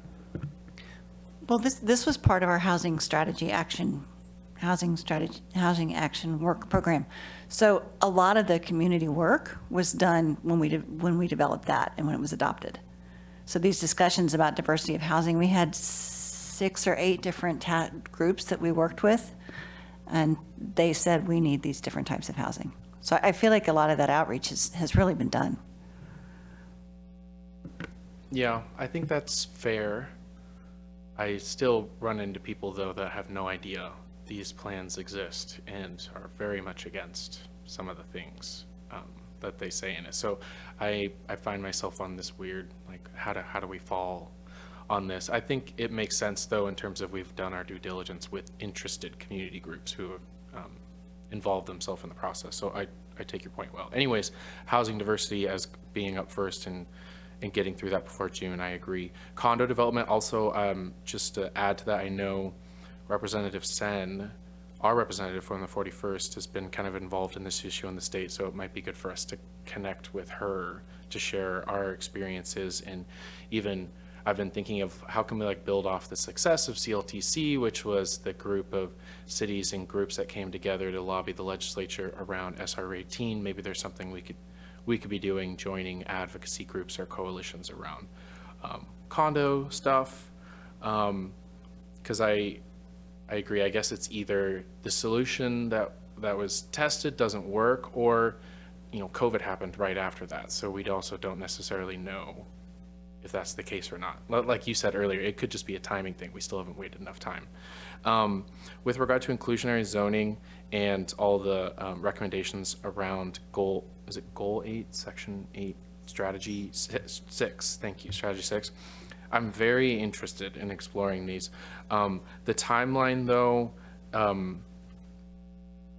even though we might lose a potential development project aligned with our goals, doesn't matter to me as much. We have that parking study and we have the missing middle work that's going on, and I understand that that's gonna take a huge amount of bandwidth already. So for us as council to say, yes, but we also want these to be super high on the priority list, I don't know how to parse that or make any kind of, so we've already set those two things, parking and missing middle, as priorities for us. So I think those are number 1 priority, and then we got to get to this after we get through the HAPI grant, or after we get through the parking study, I guess is I would love for it to happen sooner, but I just don't see how that happens logistically. So those are my thoughts on that first one. Is there anything else we're giving feedback on, or just that? Okay, thank you. Yeah. Councilmember Di Michele.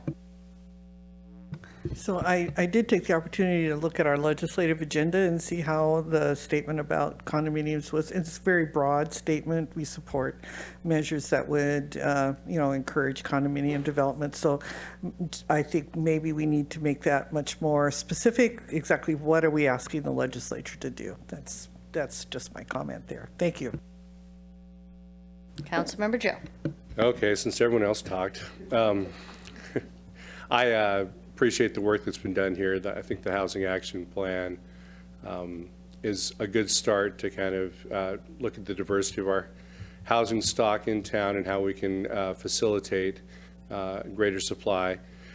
I think that as we look at all of the potential solutions for housing, one of the things that I would ask my colleagues to keep in the back of their mind is, if we make this change, does it make housing more expensive or less expensive? Because it's already more expensive and also not being built, right? And so as we look at these solutions, if it's going to reduce the cost of housing and potentially increase the supply of housing, I think that's the ultimate goal that we should be shooting for. It's a Gordian knot, basically, when you put all the different items together and have arch underneath it, and it's going to be very difficult, but this is the right council to meet this challenge. And I'll just say that you guys here, my colleagues, are very dedicated to finding answers and solutions, and I'm kind of energized by the fact that you're asking these hard questions, and we're going to go forward and look at this in a real comprehensive way. I think that looking at the parking study first, and then approaching it with that base foundation forward, I think is going to make us make good decisions going forward as we go. That's all I'll have to say on that subject, but only because you all talk too. All right, thanks. Deputy Council President Hall. I also just totally forgot to say ditto what Councilmember Hunt was saying about the Pioneer Project. If that is something that lives in our plan, we should try to find a way to put that into code and make that a reality. I think that's an exciting thing that I had never even heard of until this evening. So,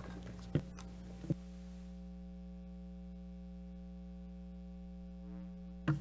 I do, thank you.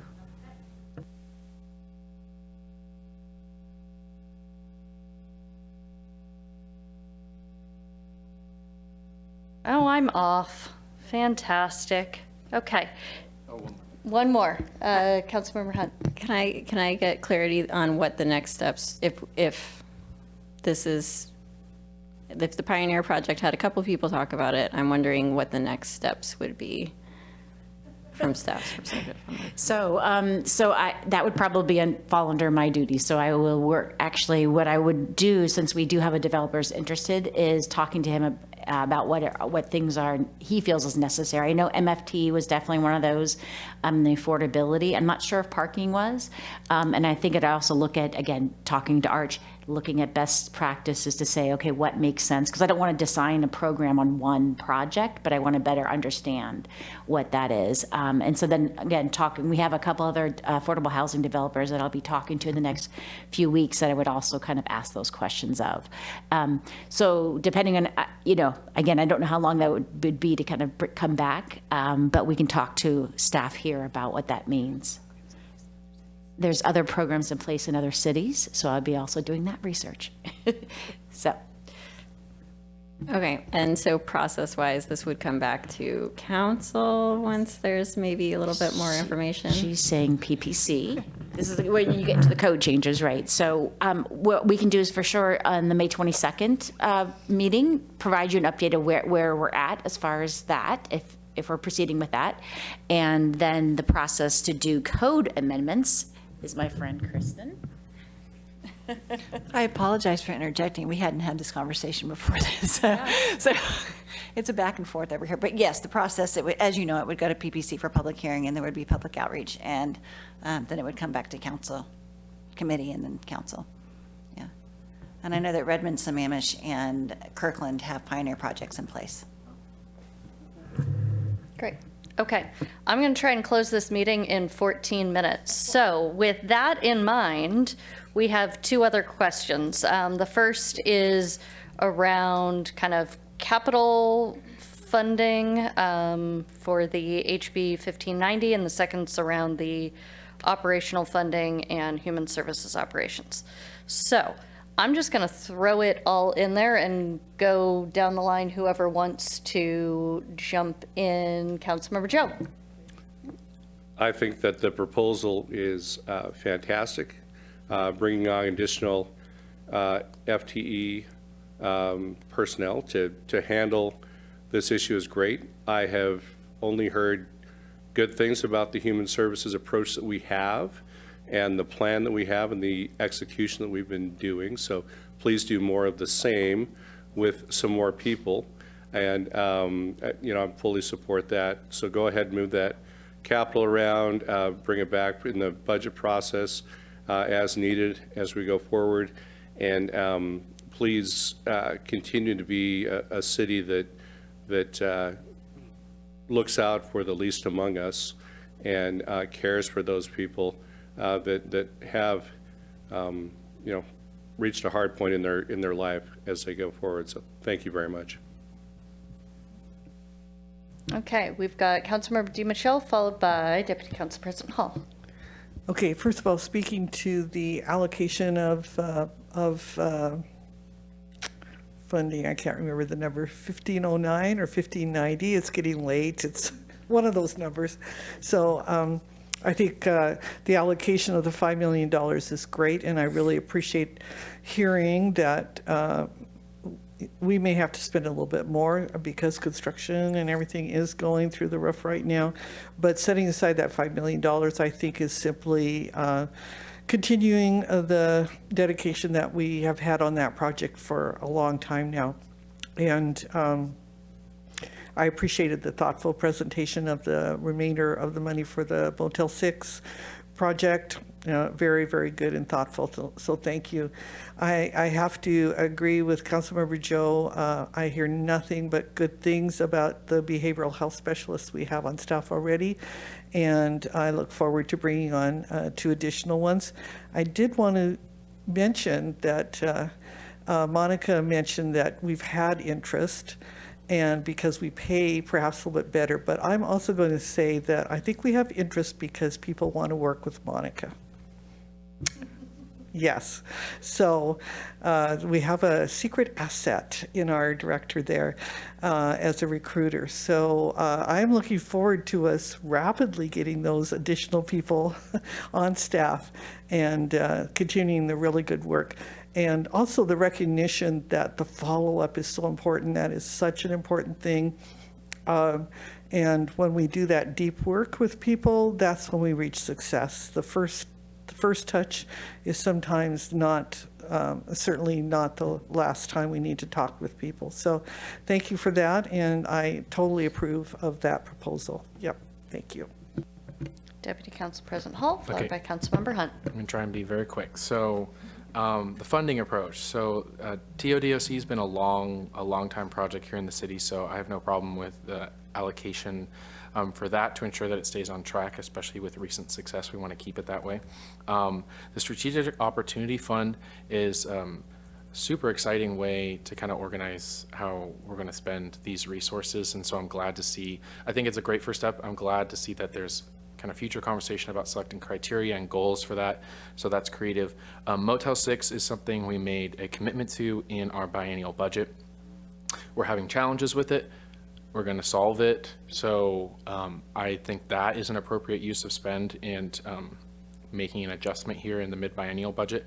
I want to bring this up because I am curious what other council members think. I don't know what I think about the 2 additional behavioral health coordinators. I want a co-response model. We've always talked about that. Our behavioral health coordinators are amazing. I don't know if that is a mid-buy decision or a budget decision to be made next year for the next biennial budget, especially because TODOC and Motel 6 are previous commitments that we had either in the budget or in former budgets that we've just been updating. So I don't necessarily know if transitioning from a referral service to a co-responder model is an appropriate mid-biennial change or not. So I'm just going to throw that out there to to see what you all think. Again, I love the idea. I just don't know if we want to make that change in the middle of a biennium or not. Let's see, is there anything else with regard to that? I don't think so. So those are my feedbacks for now. Loving the speed, everyone. Councilmember Hunt. TOD is a longstanding project and a longstanding priority that the council has committed to, so agree that we should use this funding as proposed. Motel 6, similarly, we committed to this project, and I think that's also good use of the adjustment to make sure that it is successful, so also supportive of that. While we did already commit to it, I looked up some information as well from National Alliance to End Homelessness, and there's some interesting information about the costs of experiencing homelessness in a chronic way, and it really is, it really not only benefits the person who's receiving those services and provides positive feedback loop for them, but also I believe for the city that if we are able to help those people, then we are able to expand what we can provide to additional folks. And so I think it also provides that positive feedback loop for us as a service provider. So I am really excited to see that growing success of the program, and I think that this approach does support that. So I generally all supportive on the mid-biennium for the co-response and the additional positions. I think that in this case, we are developing a program that is new to the city. As was pointed out, we didn't have this sort of model a couple years ago. And so I think it is responding to the need and the circumstances. And so if we have the ability to be flexible and provide this additional support mid-year to address the concerns, as was stated, that, you know, these two people are being pulled in literally multiple directions, I am supportive of it. I realize we try to plan things out, especially with this 2-year process, but I think in this case, the program has changed a lot, grown a lot, and we see this need. So I am in favor of being responsive to it in the mid-year. Okay, I will add my stuff. So again, much like you've heard, I agree with the idea of setting aside money for the TODOC. I appreciate the 75-25 split between capital and operations costs, and that we're talking about a temporary strategy through the end of the 2024 biennium. I think that's really great. It gives us some certainty. It allows us to see how that money goes forward, and then also have a later conversation about strategically, how should we think about this long term. I'm not yet sure about the idea of a strategic opportunity program, setting aside money for things like that versus just leaving whatever we've spent or we haven't spent aside, but I'm willing to discuss that. I agree with the idea of bringing on limited term staff for the Motel 6 program. Really glad that we are moving that program forward and all of that. Behavioral health coordinators within IPD, I agree that there is a huge need there, but I still have some questions. I'm not sure whether it is most appropriate to fund that through the HB 1590 Affordable Housing Funds or just a general fund. I could see pros and cons between each, but I do really look at that HB 1590 and say we could be building more. Maybe that's what we should do with that, and just recognize that there's a general fund need to provide services. So I'd like to kind of have that conversation, whether that happens at budget time or now. I think that's an appropriate conversation. I'd also really like to have the conversation whether a co-response model is the right approach. You know, we have certainly seen a lot of other cities and areas around the country do very successful with direct response from behavioral health. that allows people to have more of an open experience and not necessarily be confronted by somebody who they may not already have a trusting experience in the police situation. So I'd like to hear from both our behavioral health and our police department and other organizations who have experience in this so that we can really be thoughtful on that and not just default to a co-response. So those are kind of some of my thoughts. I think we've heard a lot that there's a lot of support for all of this going forward. I will ask the both of you, do you have what you need? And then I will turn back to Wally and see if there's anything else. You guys have anything you need? I Yeah? do, thank you. And unfortunately, I don't think we do. Okay. So I think the issue regarding behavioral health is unresolved. So the administration proposes moving forward to council with this on May 15th. Is that the consensus? I'm not sure that it is.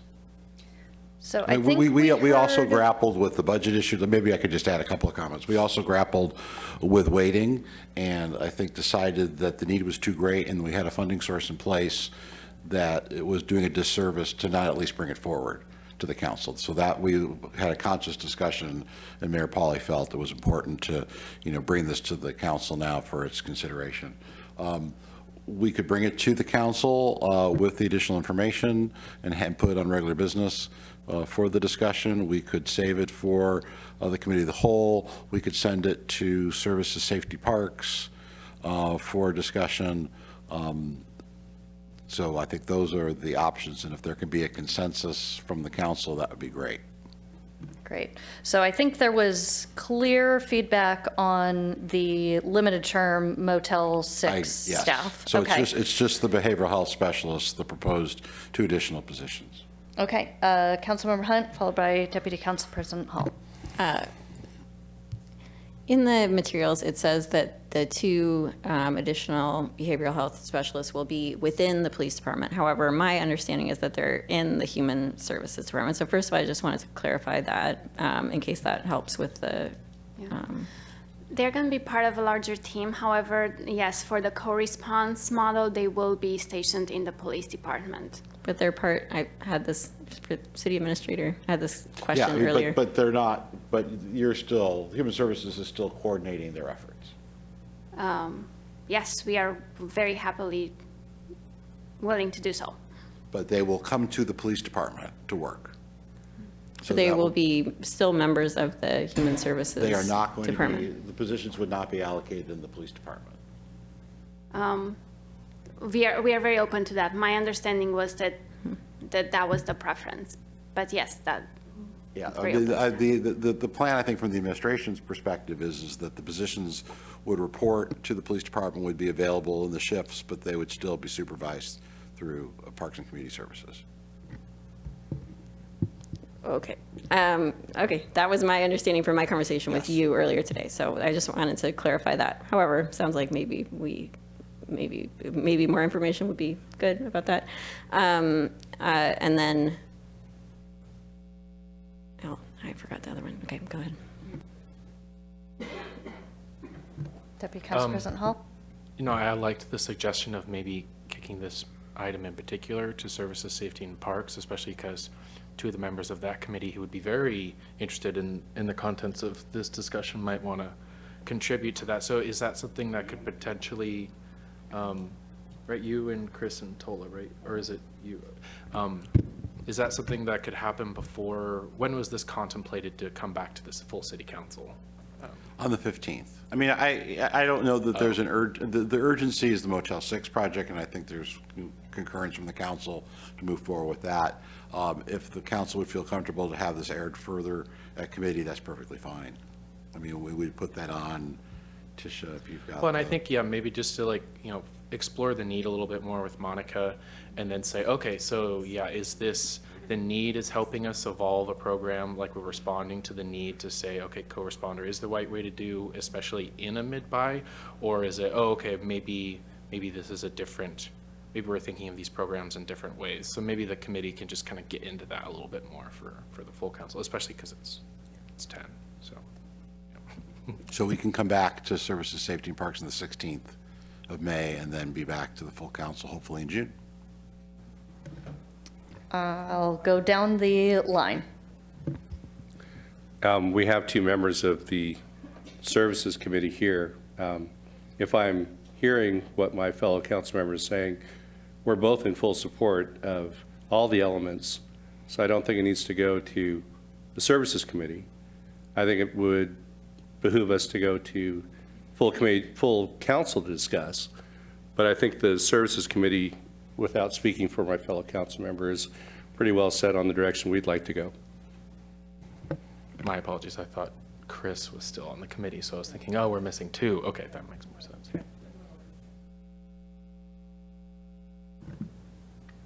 Well, it's 2 minutes after 10, so not to. Or we could bring it back to committee of the whole on the 22nd of May. Again, I don't think we feel strongly about, we want the council to feel comfortable with this, that this is the right approach. We desperately need to add additional bodies. And I think from the administration's perspective, we're less concerned.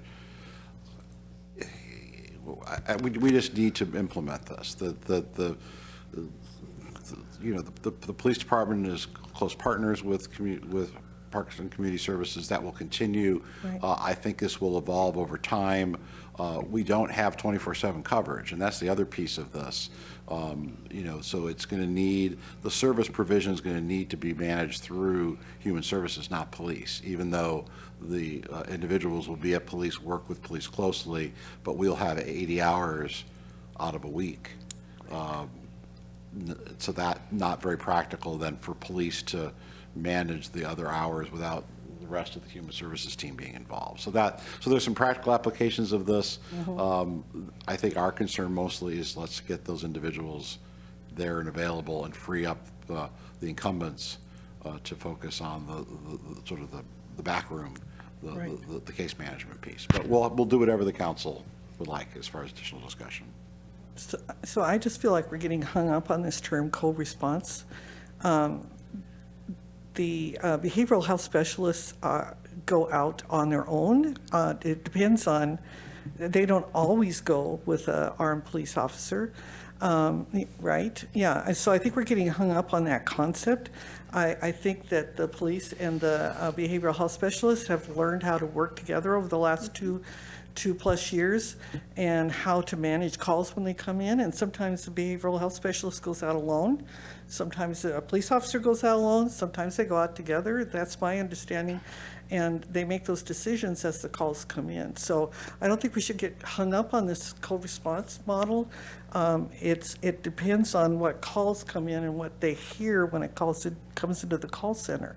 That's my understanding. So. And we will not have, if we had 24/7 coverage, then we would deploy it differently, but we won't.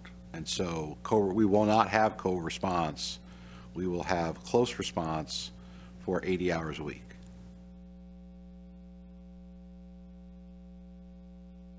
That helps. That sounds more like you're saying, okay, let me ask it plainly. Are we proposing that every time a behavioral health coordinator goes out, they go out with a police escort? No. And what Councilmember DeMichelle was mentioning, that's absolutely correct. Sometimes we get called right from dispatch, and because often dispatch does not know what type of call it is. And so if dispatch is able to assess and they feel like the behavioral health coordinator is needed, we get dispatched directly by dispatch and we go on our own. Sometimes the police officers are already on the scene and they call us and say, can you come out?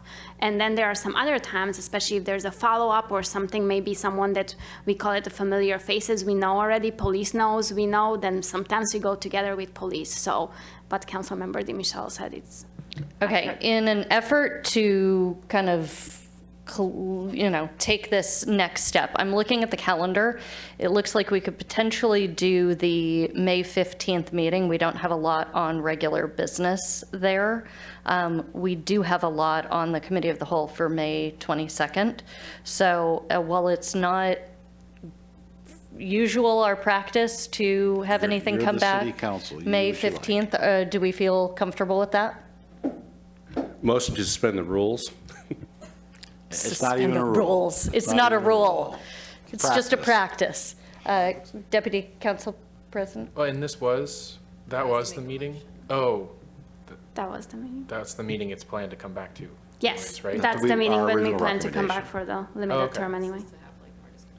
Okay. Oh, instead of it coming back for potential final action, it would just be to have, I'm actually, based on what I've just heard now, and maybe we just need to get Yeah. into more of the specifics of the need and what co-response even means, but based on what I've just heard now, I feel more comfortable for it to just come back into the regular meeting with a little bit more information We'll as put it on, planned. we'll put it on regular business. Yeah. Perhaps we can either have Kayla and Amir here. Sure. We'll have police to continue to, we can answer the question. Yes. Okay, great. Now do you have everything you need? Yes, ma'am. Fantastic. We love it. We're 7 minutes over, but hey, we sped through that last part. Thank you, everyone, for staying with us until 10:07.